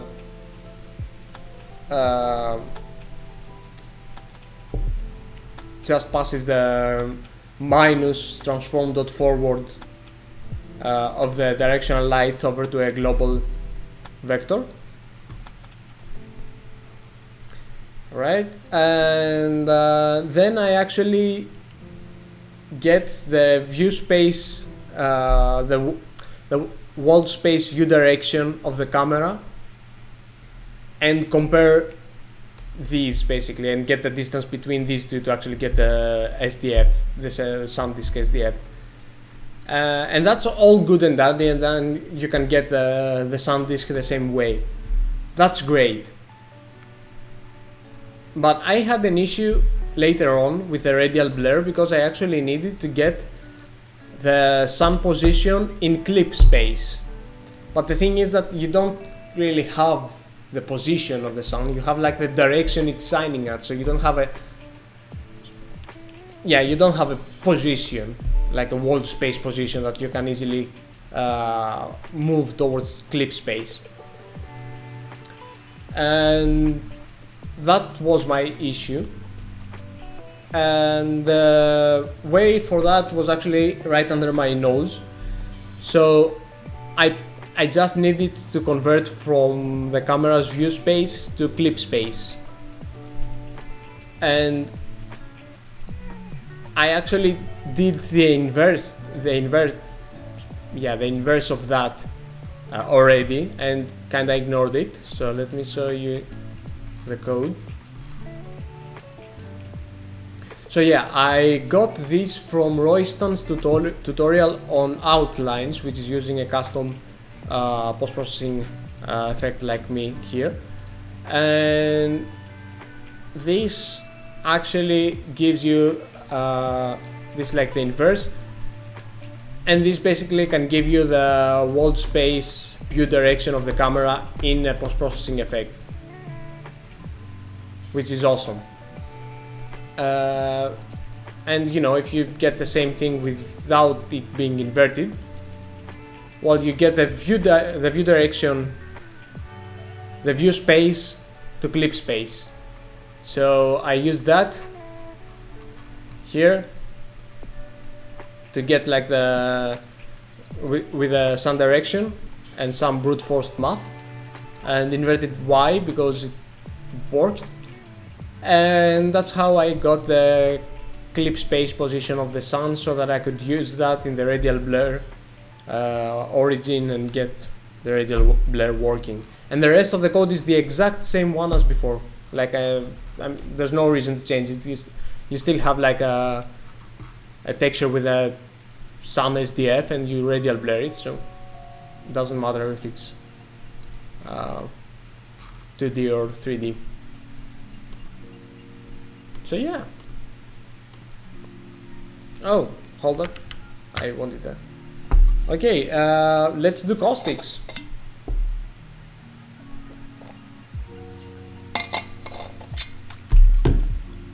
Why not?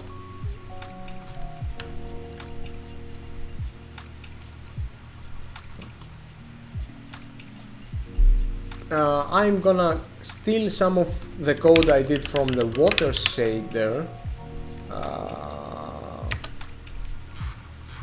Is that it? No. Like water. Is this it? I think this is it. It looks like this is it.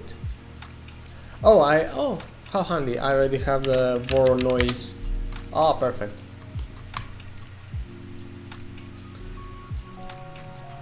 So something really weird and kind of messed up, but also quite convenient, is that, you know, I'm in an HLSL file. Here I'm including an HLSL file, but you know what? I'm gonna include a CGINK file, because why not?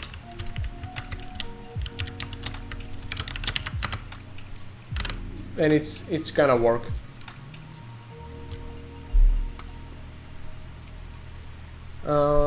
Okay, let's. Yeah, I know, right? Like, it's Voronoi noise. Like, why use lots of words when few words make sense?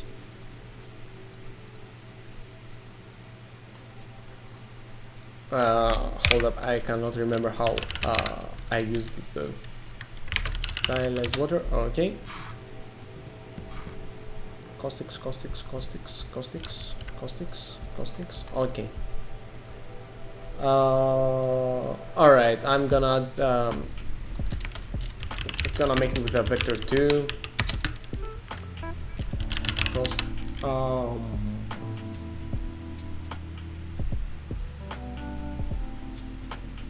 Wait.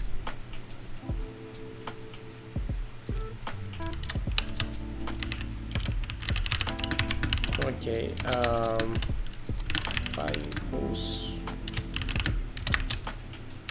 I don't know.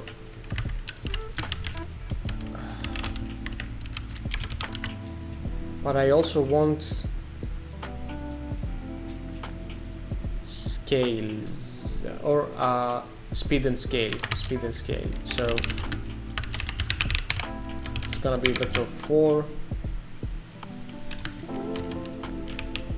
parameter caustic styling speed, inverter 4 parameter value inverter 4 111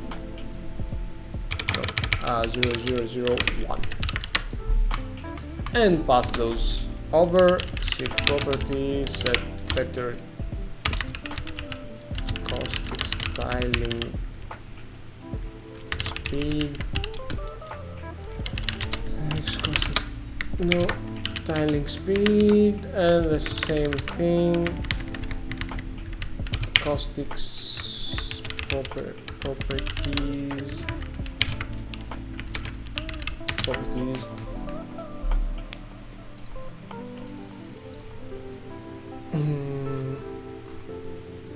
And grab those here too. Caustics properties. Styling speed. Awesome. Awesome.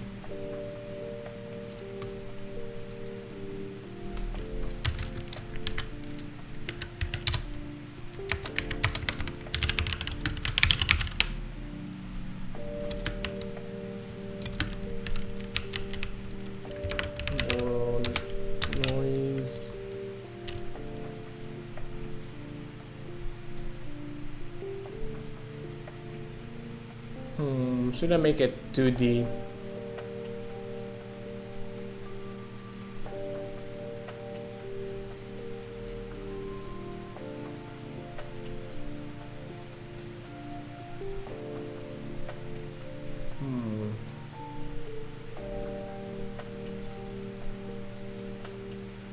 Nah.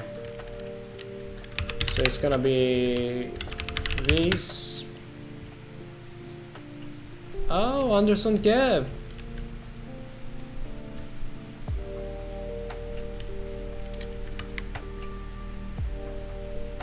It's a car raid. Hey, raiders. Oh, thanks for the follow, Sparrow Game Dev. Hey, Scoots. How is it going? Oh, you haven't followed me yet, huh? Okay. Thanks for the follow, Scoots. I remember that.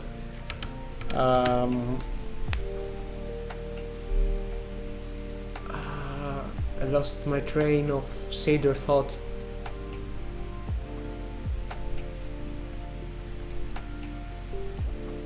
Yeah, thanks, Scoots. It's not my 2D though, so I just do like shader effects. So yeah, this is like a fake water kind of thing.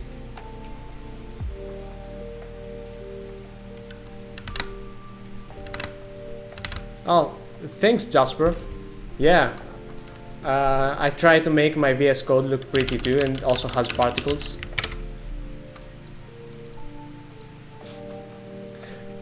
Thanks, Scoots. I mean, there's not a lot more I'm gonna do, so that's it. And you know, if you like it, yeah, Sparrow Game Dev gets it.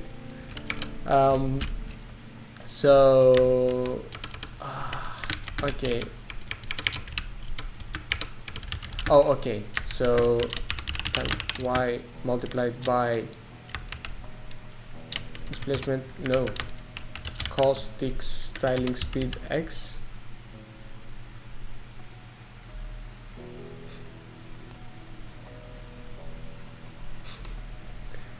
I don't know about that, Scoots. Maybe that's your clients. I haven't got that comment.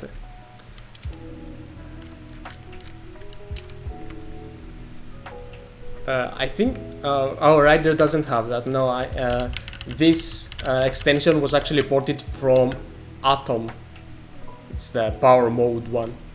It also has screen shake, but I have it disabled because it's very distracting.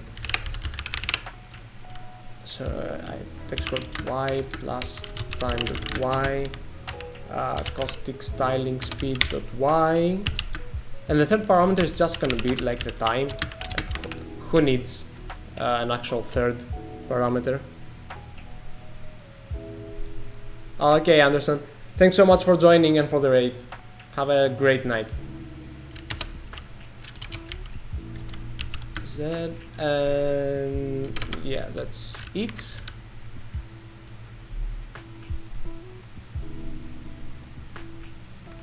Oh, I want to multiply that by casting silent speed W, and that one as well. I have no idea what this is gonna look like.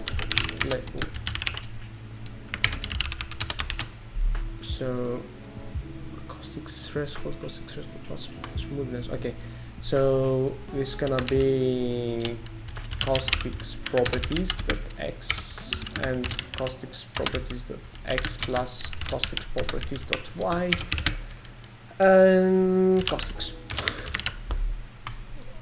I said caustics too much already. Yep, that doesn't.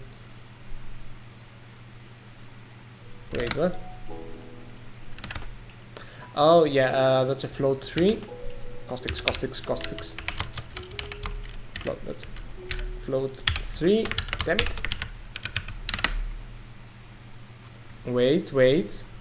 It's not broken yet. Hold it. Yeah. Okay. We are cooking.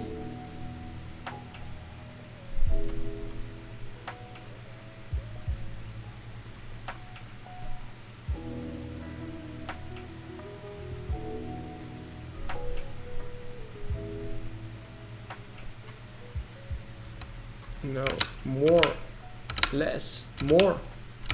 Okay, there. Now this is moving, and now this is moving, and now this is moving. All right.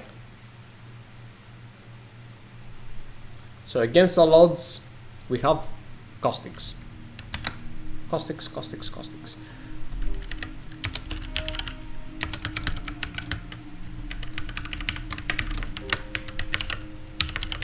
All right. Let's add those somewhere.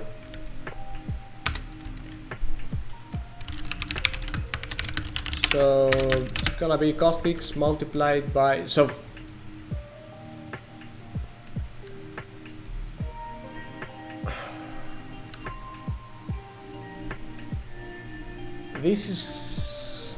will require some thought, but let me just add them right now, and you'll see what the problem is. Well, there's going to be multiple problems.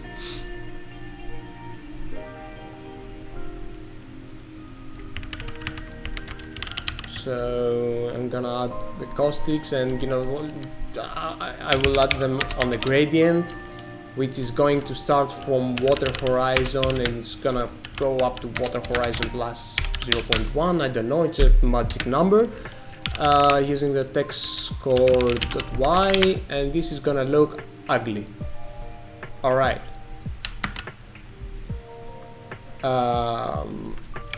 Do it with minus. Nope.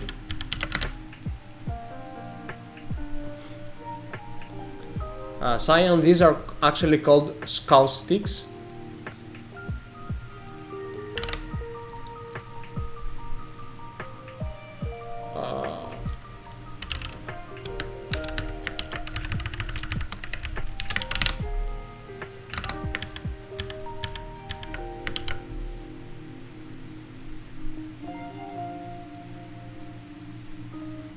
I'm drawing a blank right now.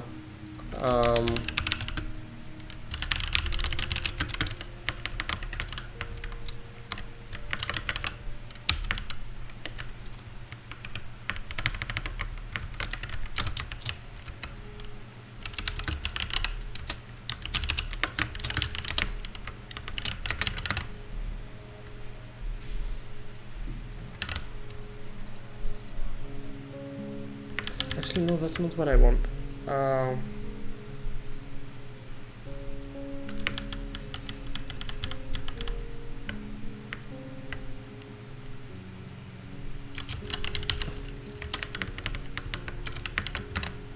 Hey, Eri.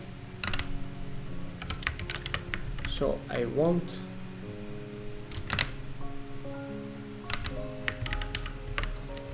this. Okay, this is all gonna be multiplied with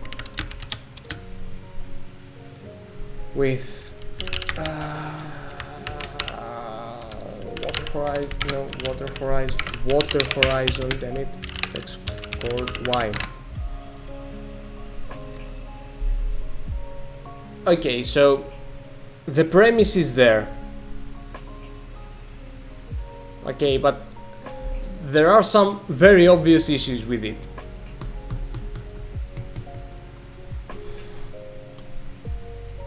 Like super obvious issues. God damn it. Maybe it's not even worth doing. Oh, god damn it. Okay.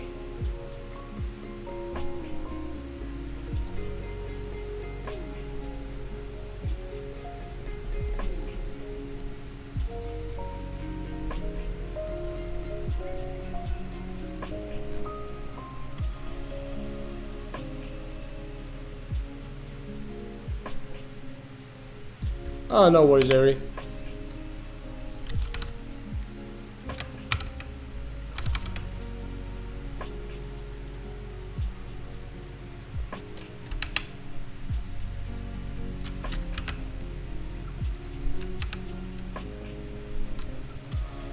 So yeah, there are some issues.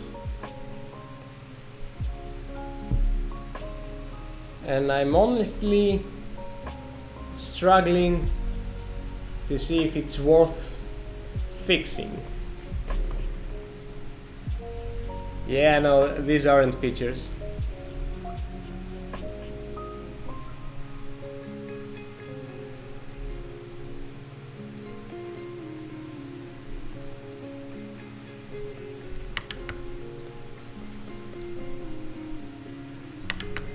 Okay, so let's start with the obvious ones.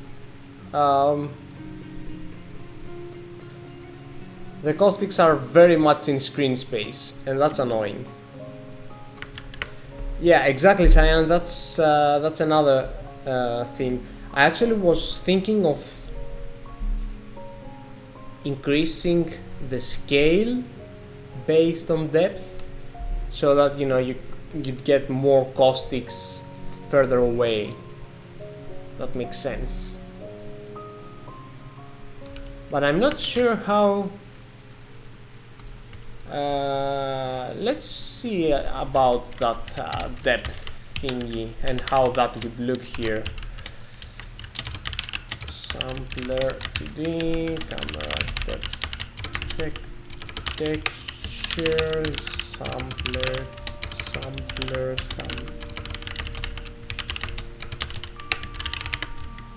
texture.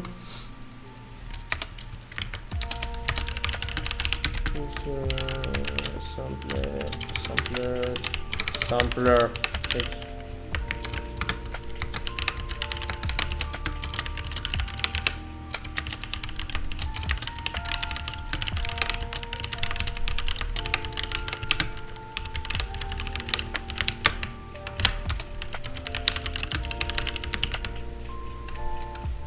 Is it just sample? Oh, sorry. Yeah.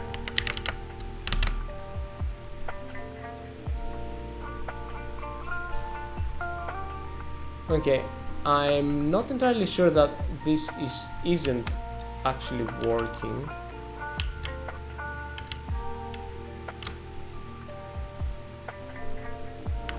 But I also might be super mistaken. Should I... Will this work?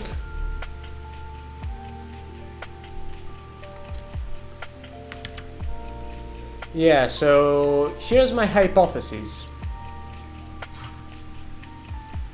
It's a very simple hypothesis. And it's that all these are sprites, which mean they're transparent, which means they don't write to depth. How's that for a hypothesis?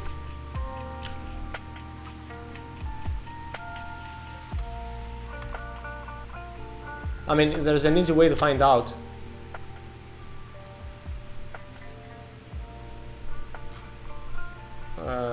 So like throw in a cube. Yep. Here's your depth.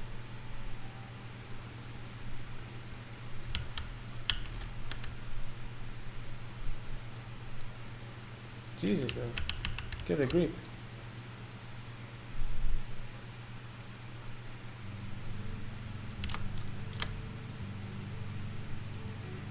How far is it? Why does it have a clip of... Okay, there we go. Hey, mates! You're just in time, I'm making another NFT here.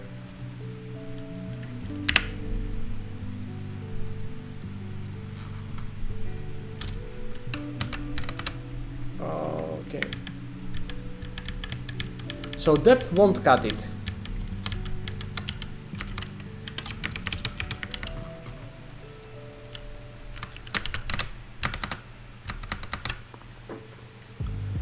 But I mean, well,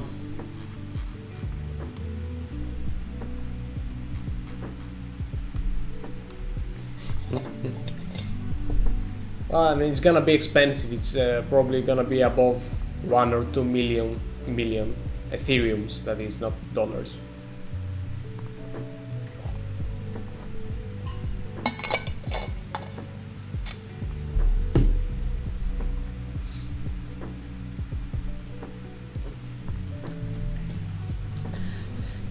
So, okay, another approach would be with distance from the camera, but the thing is how to know what is in front of the camera. A different noise gets some magical reflection light feel.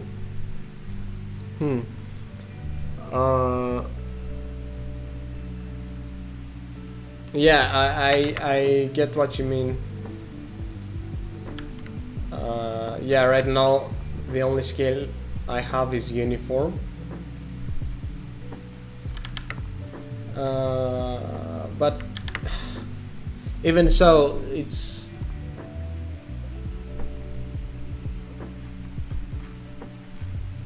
I think I'm really torturing myself here. Like if I were actually tasked with this, I think that I would just make a sprite shader for each sprite that adds the caustics based on world height, and that would do the trick. Like, I'm not sure what I'm gaining exactly trying to get it to work.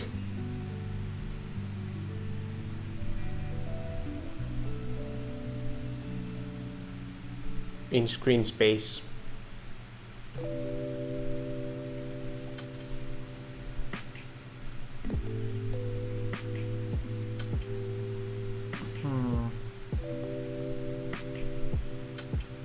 But I mean, camera X the sampling. I probably can, yeah. I'm not sure how would this help though. Ah, you have to remove the screen space field. Yeah, that's true. That is true.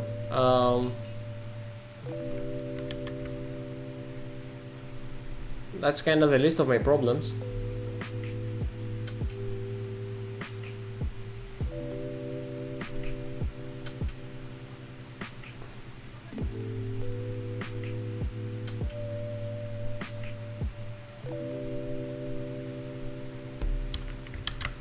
I mean, we could go like all out and reconstruct world space in the post-processing effect and use that for both the sampling and like the this. You know what? Fricked. Let's go nuclear.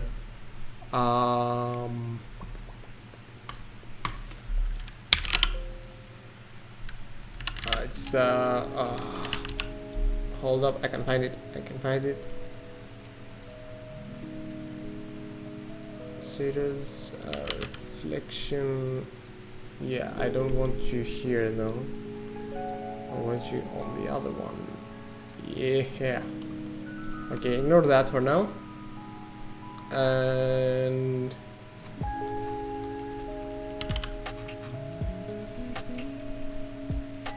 is awesome.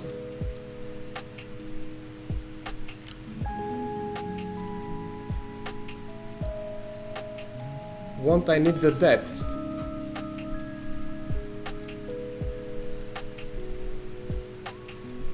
You are very correct, Cyan. I would need the depth. So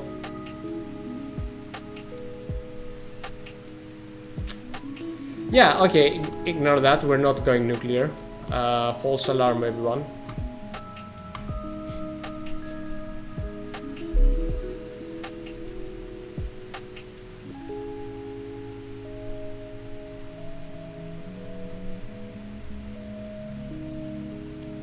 Would have to create my own depth prepass.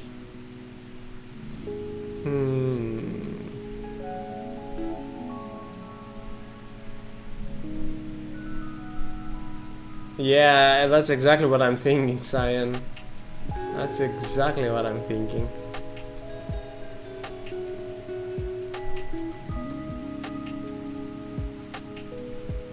Can I do that here? Like, there are some context command. Clear with random target, clear in the textures. Is there anything? Double array, double wide. Draw mesh instance procedure. Draw mesh. What the crap is this context? What can you do here? Jesus. Generate MIPS.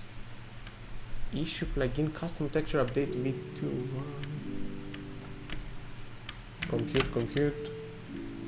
Global. Ray tracing.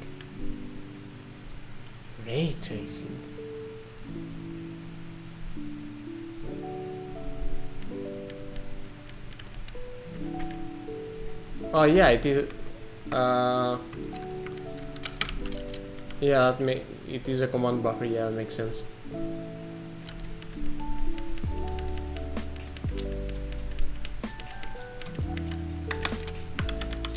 Okay, just for fun, I'll see if I can get something with a replacement shader pass thingy.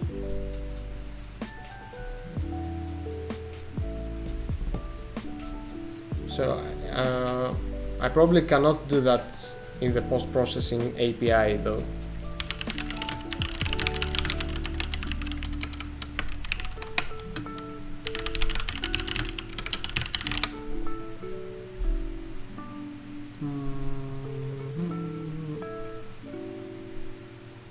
No, it's alright.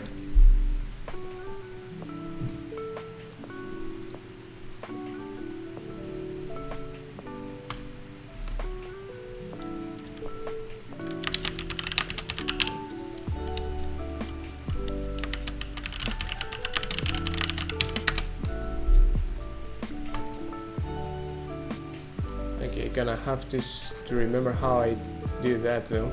So give me a sec.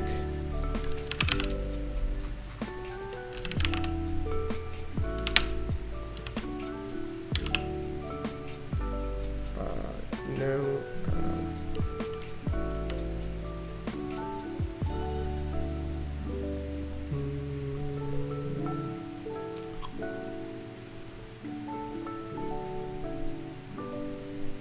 Is this it? Yeah. All right.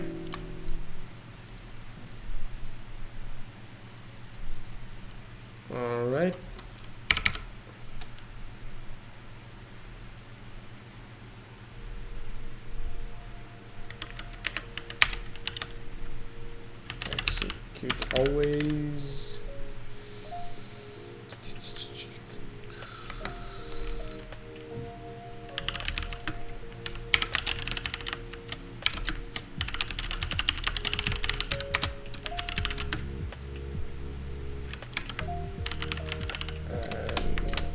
Yeah.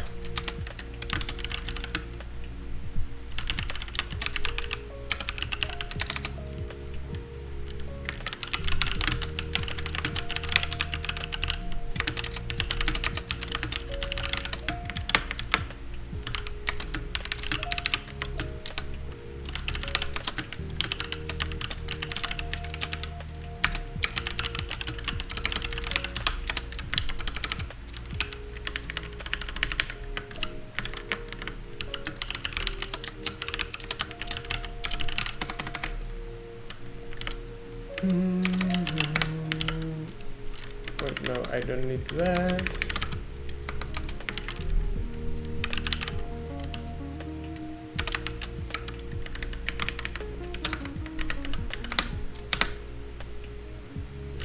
I'll actually enable.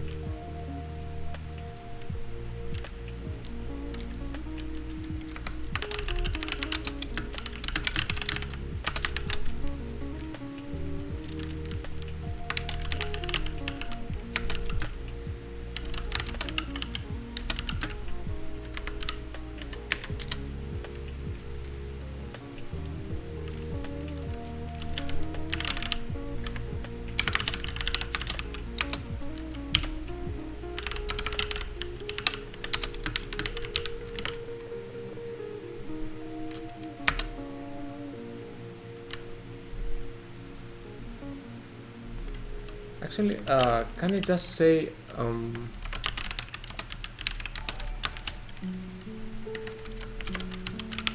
thanks for the follow, Builder Argus.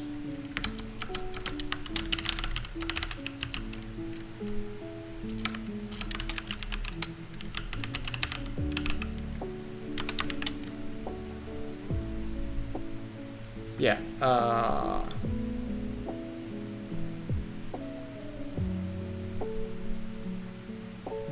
Can I do it like this, or should I just say set replacement shader?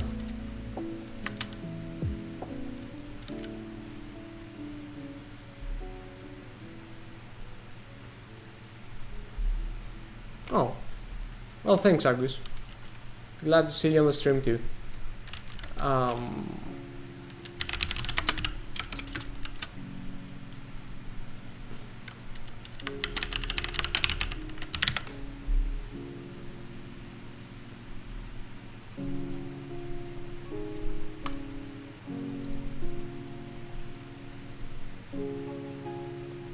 Oh, then that's not even necessary.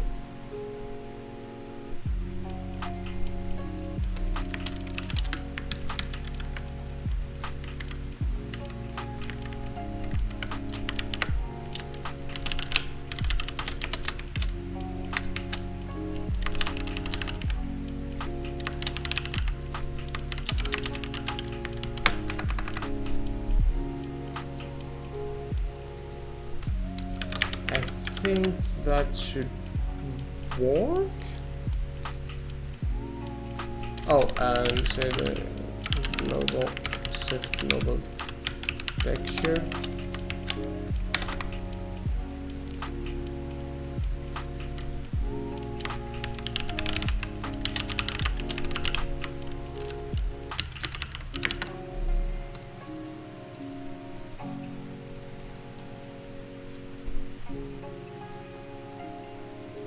And I should make that shader too.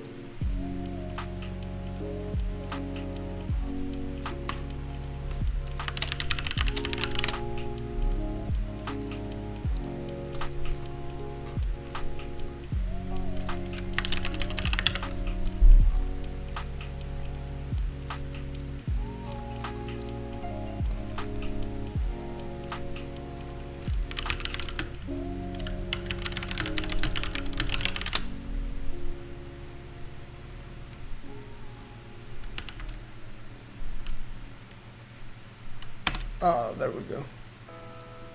How they should have just read the world post instead of just that.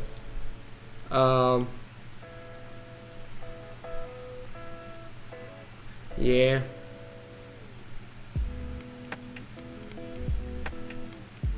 Yeah, that makes sense. Sound. Yeah, but the thing is that I don't think I can write values outside of 1 on the render texture. Correct me if I'm wrong.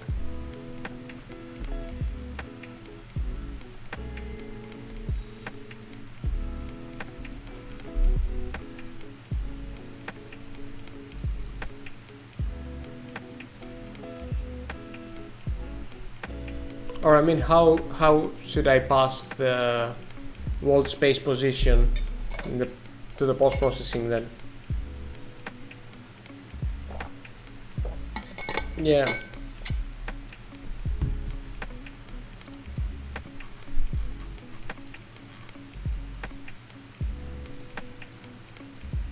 So for now, I'm just gonna git this, and you know what, git this as well.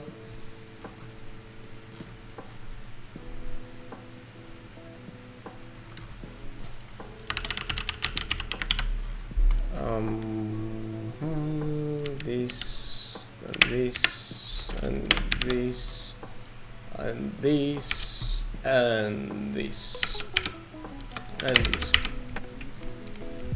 So all I want is like the float 3 volt pause. Let's call 0. It is gonna be particles.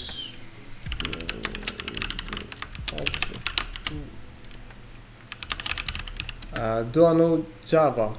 A bit, yeah. I have written Java basically on my uni days, but not like really bare bones Java, like no weird APIs or beans or whatever the crap Java has.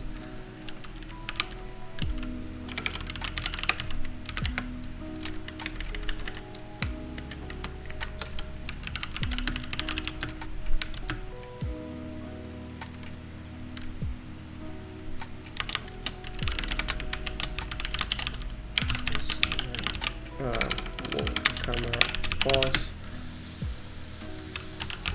from I.wall pause divided by projection params z and then depth. Does that make any sense?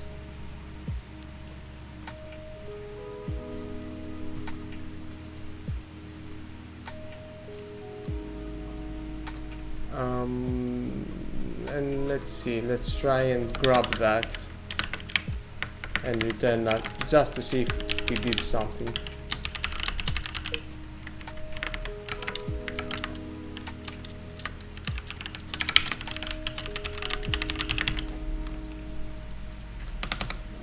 Then something texture global sprite depth sampler global sprite depth text score. It's gonna be all black.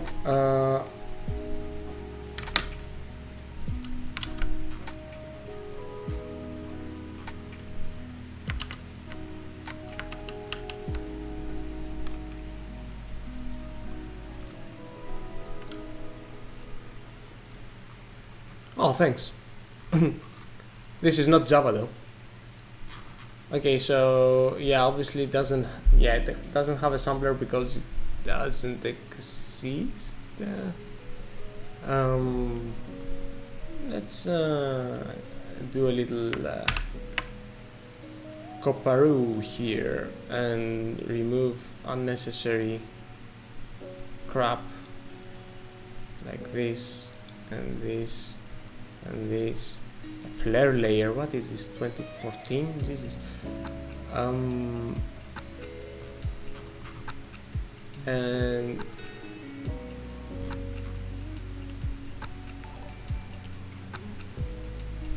no, thanks for the follow, Akam.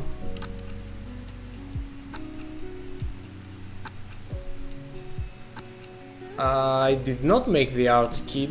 I got it from a free asset on the asset store. I just made the shaders for like the sun shafts and this glorious magenta triangle you're seeing here. That's also mine. Thinking of minting it, as the cool kids say. Oh, it's Adam. Okay.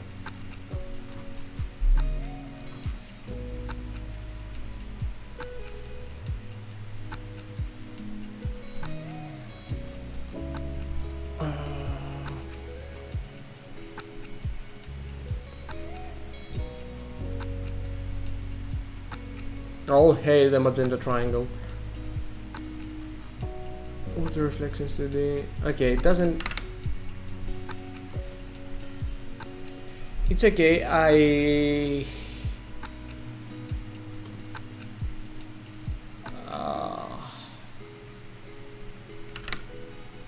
What am I supposed to do here?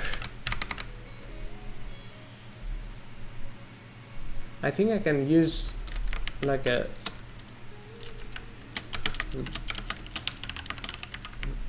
That work? I mean, this should say redefinition, yeah.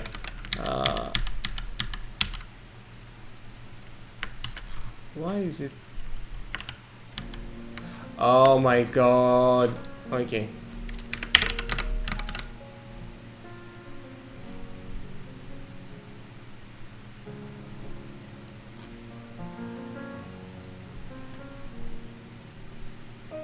Okay.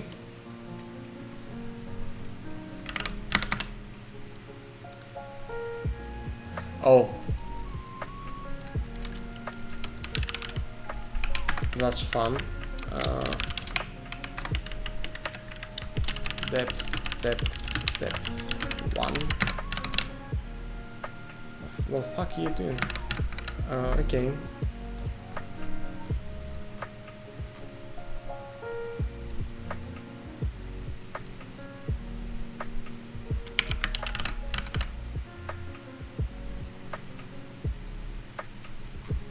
That did nothing. How did I learn all this? Painfully? No, well, there was, back when I started there were a lot of tutorials, to be honest, so I just found any resources I could here and there and dissected as much as I could from anything ready-made I found, like changed stuff around, see what changed, and yeah, and also that that website halisavakis.com, that was also like a huge help to me. That guy is amazing and beautiful.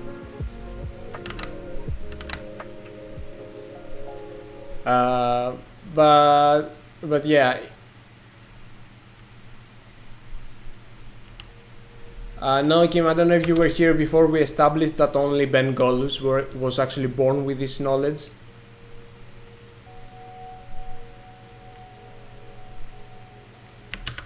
So I have an archive here with like all the tutorials I have made and also like some other useful links, which can help you get started with like shaders for Unity and in general. So yeah.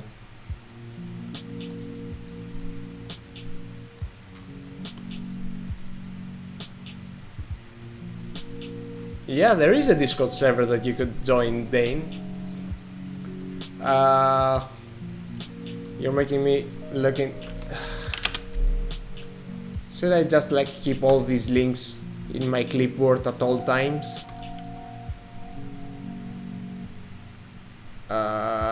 Here. you go. Yeah, there's also this really great and friendly Discord server where we share a bunch of stuff and resources, and yeah, it's nice. So do feel free to join, Adam. But as you can see, I'm not really that good because what I made isn't working right now. So there's that.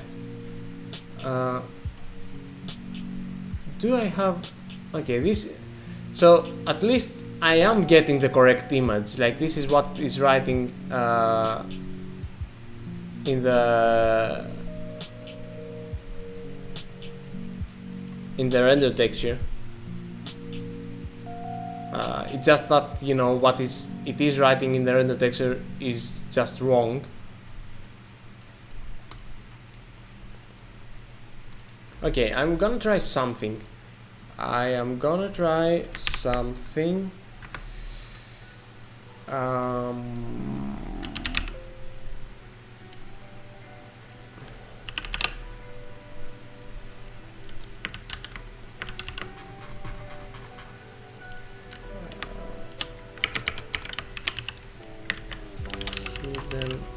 Sprite depth. Okay, so what I copied is basically the default sprite shader, right? So while now I'm technically replacing the sprite shaders with a replacement shader, I'm basically just replacing it with itself, so it's doing nothing. Okay, so there's that. But like, if I actually were to, like, I don't know, say something crazy like this, well, but like only on the RGB, c.rgb equals 1 minus c.rgb. Before that? Yeah, okay. Okay, we are slowly getting there. Okay, let's see about getting that pesky wall position now. So flow3 wall pulse equals not equals, but whatever, text code 1. Yeah, we don't have the 1 anywhere. Pulse roll unity object to wall. Vertex, thanks for the follow, 1376. Hope you brought the rest of 1375 with you. Oh, yeah, I'm saying okay. So the color is gonna be the wall pose. Let there be magenta. Yeah. Because this... Oh, I just put it on the wrong, very wrong method, and also it was very wrongly written. And let there be magenta, and this is again wrong. This is supposed to be in. Let there be not magenta. Okay. I'm not sure what I'm looking at though right now, so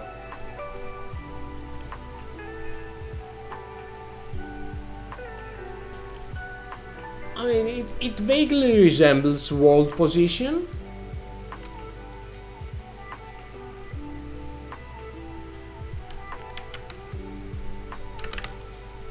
Let me frack it really quick.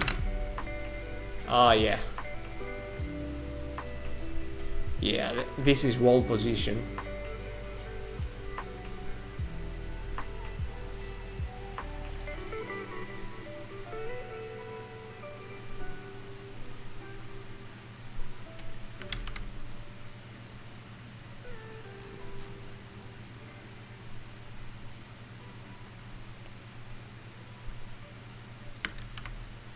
Alright, so we're kinda cooking here.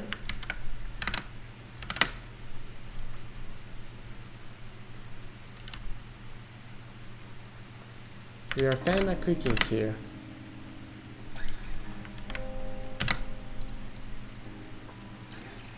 Okay, so let's do what I tried to do before, which was distance of the world space camera position from the world position. You know what? Let's start with this.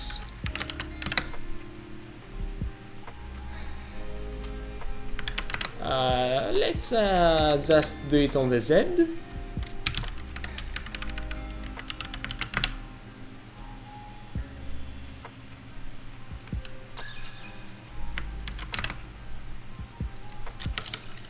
Sure, and let's divide by projection params Z. That looks vaguely depthy to me. If I, oh yeah, this is depth. That's deep.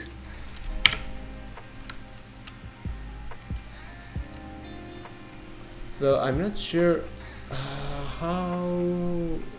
Okay, let me go back to what I tried to do before. Shaders. That's what I'm doing all day. Reflection. Yes, that's the one.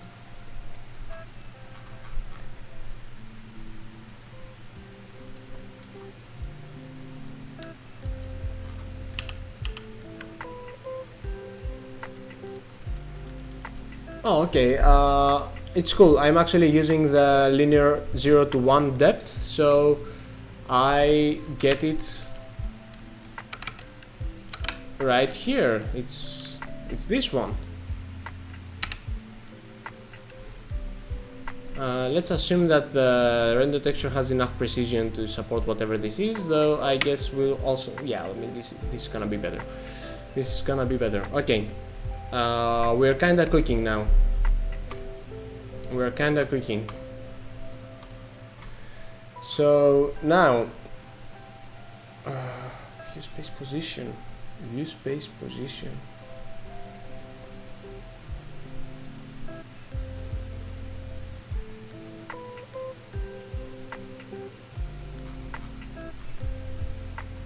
I'm not gonna. I'm not going to question this. I just need one more script. Nope. All right. Yeah. So let's pass in some matrices. Properties set matrix. I'm gonna pass the inverse view, which is the context camera to world matrix. I think that's all I need.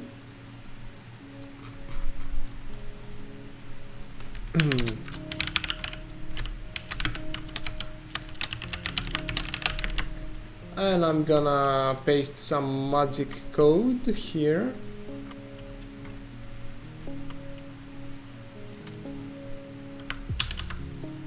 So there you go.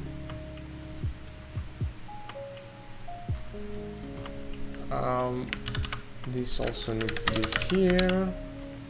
There we go. This takes this, and this comes like this. Okay. I just want to see if everything still works.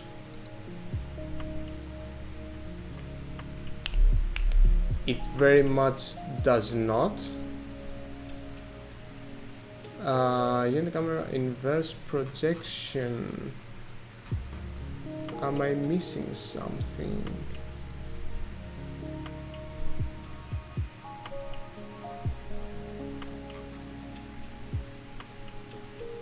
Am I missing something? Oh, I just need to declare that. That's all good. And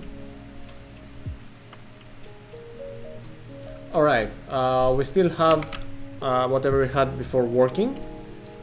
So that's a good first step. Having things that work is always good.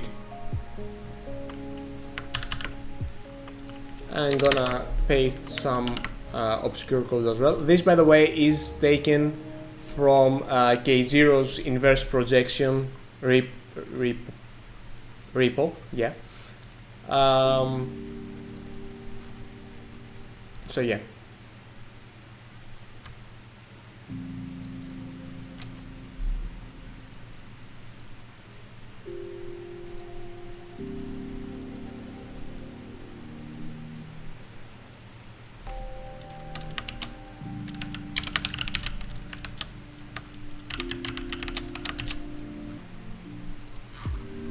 I'm beginning to see some issues with what I'm doing.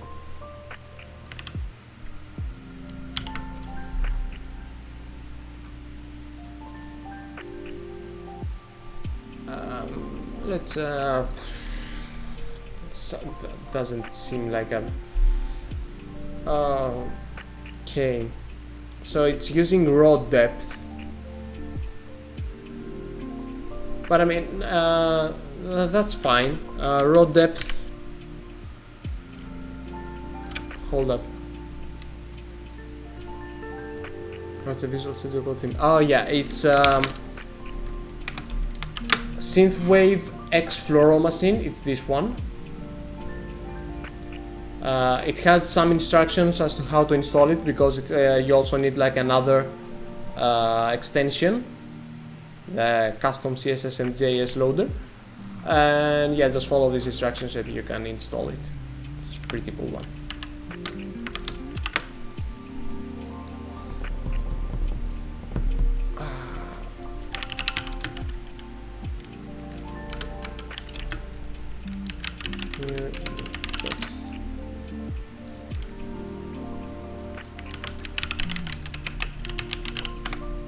Okay. See, perfect. What?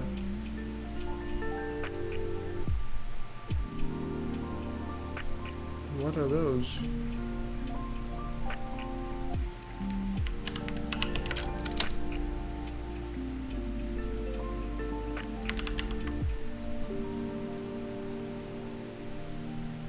Oh.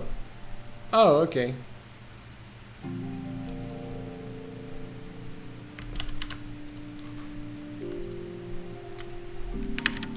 So this is what linear 0,1 depth does.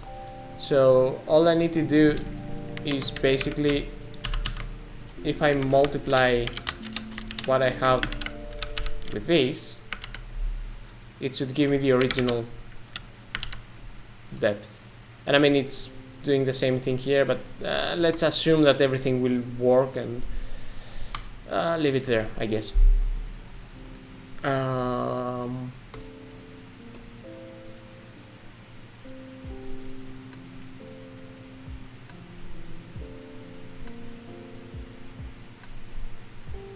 Wait, that doesn't...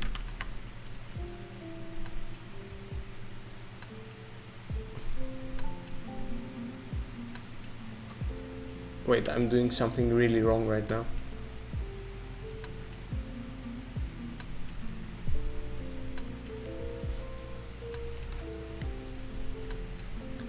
Wow, I cannot think, so...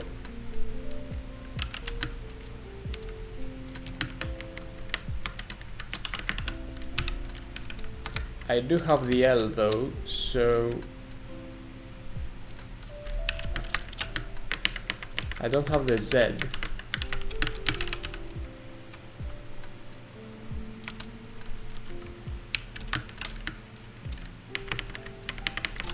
I'm not actually writing code right now, I'm just doing math to see how things work.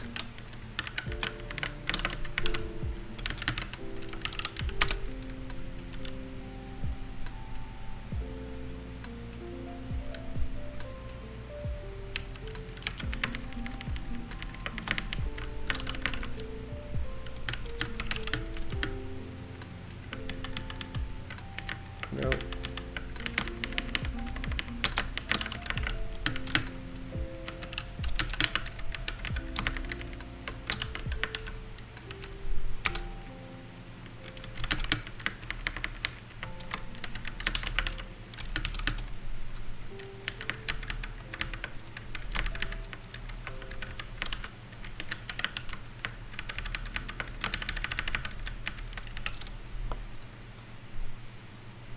something like that.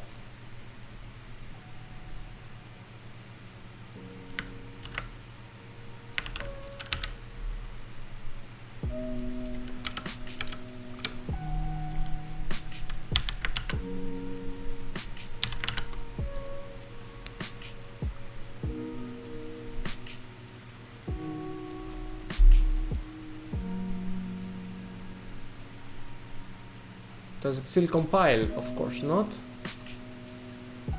Line 67, there's no... What?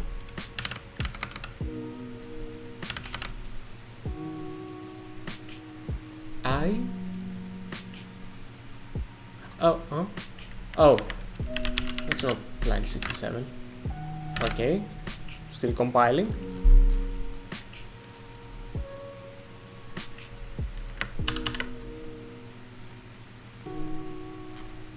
Okay, so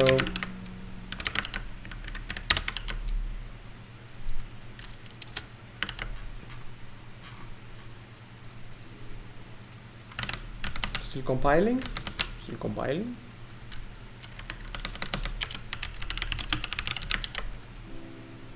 Is this going to work? Place your bets. Yeah, of course not.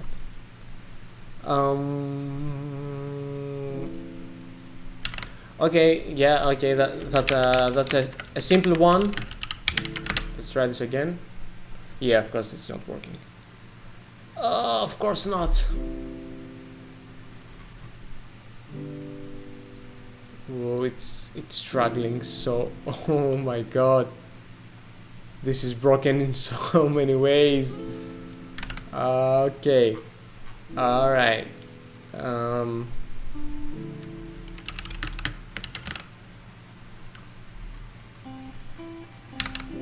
Who knew that wouldn't fix that? Okay.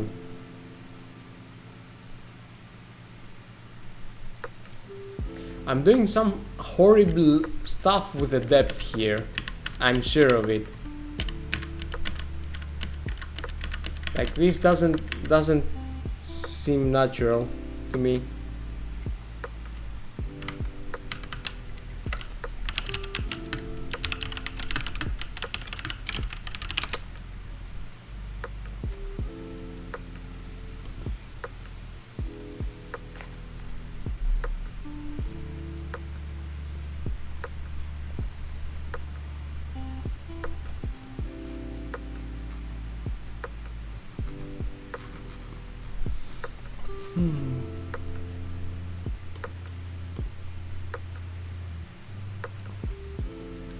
Yeah, now it's looking very much like an NFT. And again, not one of the uglier ones.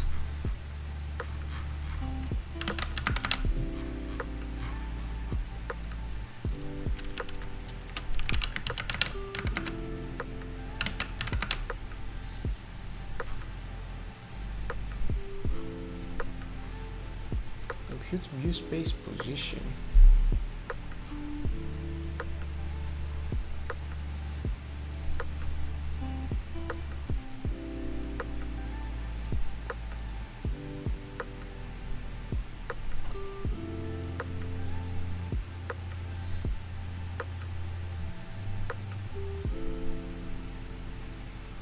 What is the depth texture store normally? Like when you sample the depth texture, like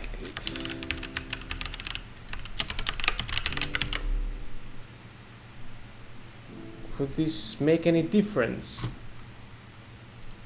Probably not. Yeah, no.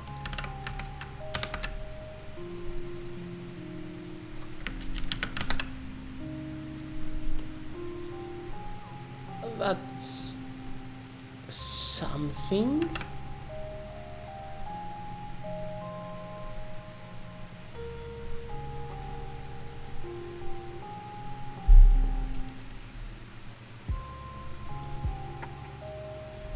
I mean, either way,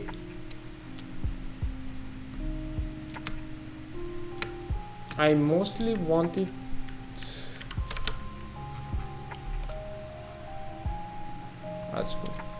I mostly wanted something else.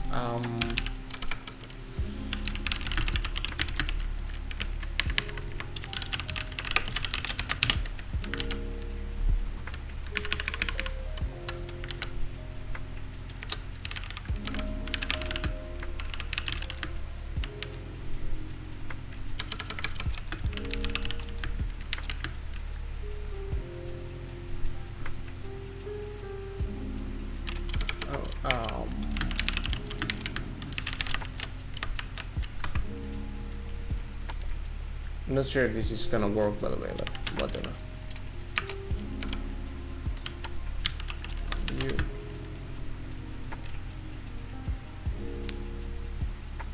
Alright, Fitzgerald. Well, it has gone a bit long, so I won't keep it much longer either way. Hey, Elamude. How's it going? Skin tiling speed W, styling speed W multiplied by, I don't know, 5. 5 is a number. I'm gonna use that.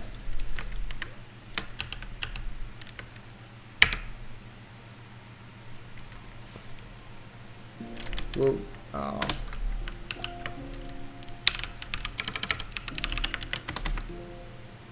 There's no way this is gonna work. What's wrong? Input. Oh, hi. Thanks, Vecerka. I'm Elamude. I'm using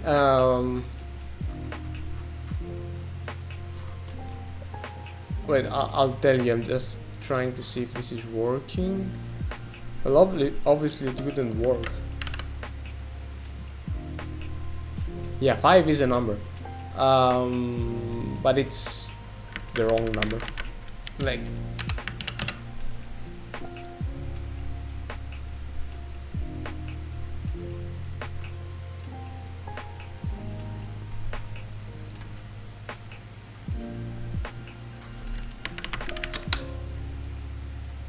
yeah, I have no idea what I'm doing at this point, so I'm gonna say screw the caustics,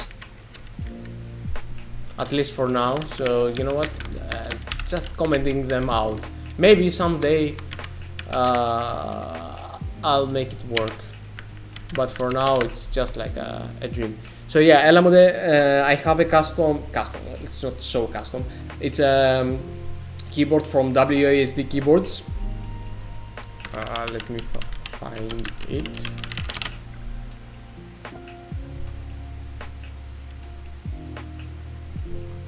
Is it a V3? I think it's this one. I think it's this one. It's a 10 kilos with Zilio 65 grams tactile bomb mechanical switches, which are so clackety clack, and I like them. And yeah.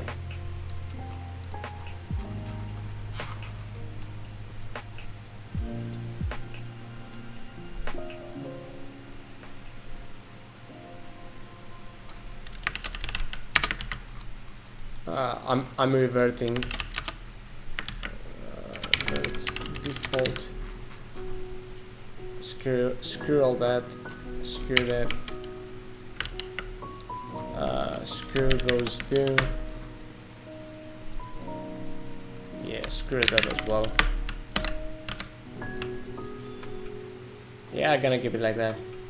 It was fine, but I mean, I finished early with it, so I wanted to fiddle some more.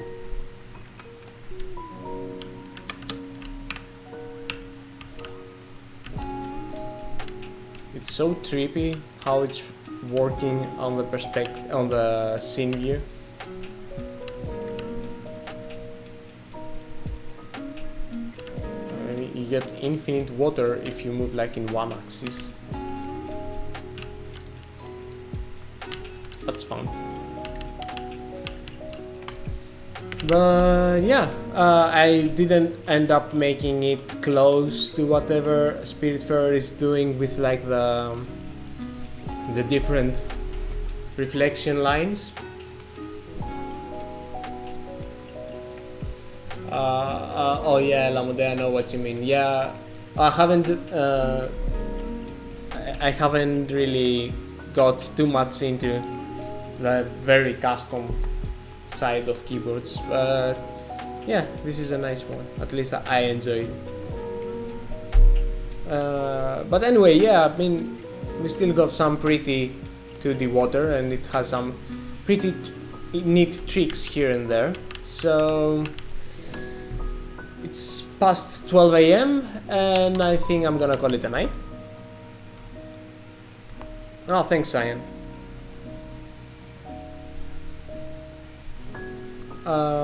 And thanks, Kim.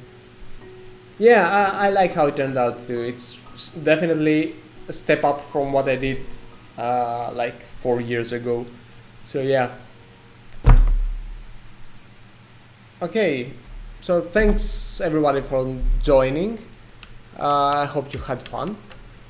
And yeah, I'll see you in the next stream. No idea what I'll do then, but you know, we'll figure that out. So yeah, have a great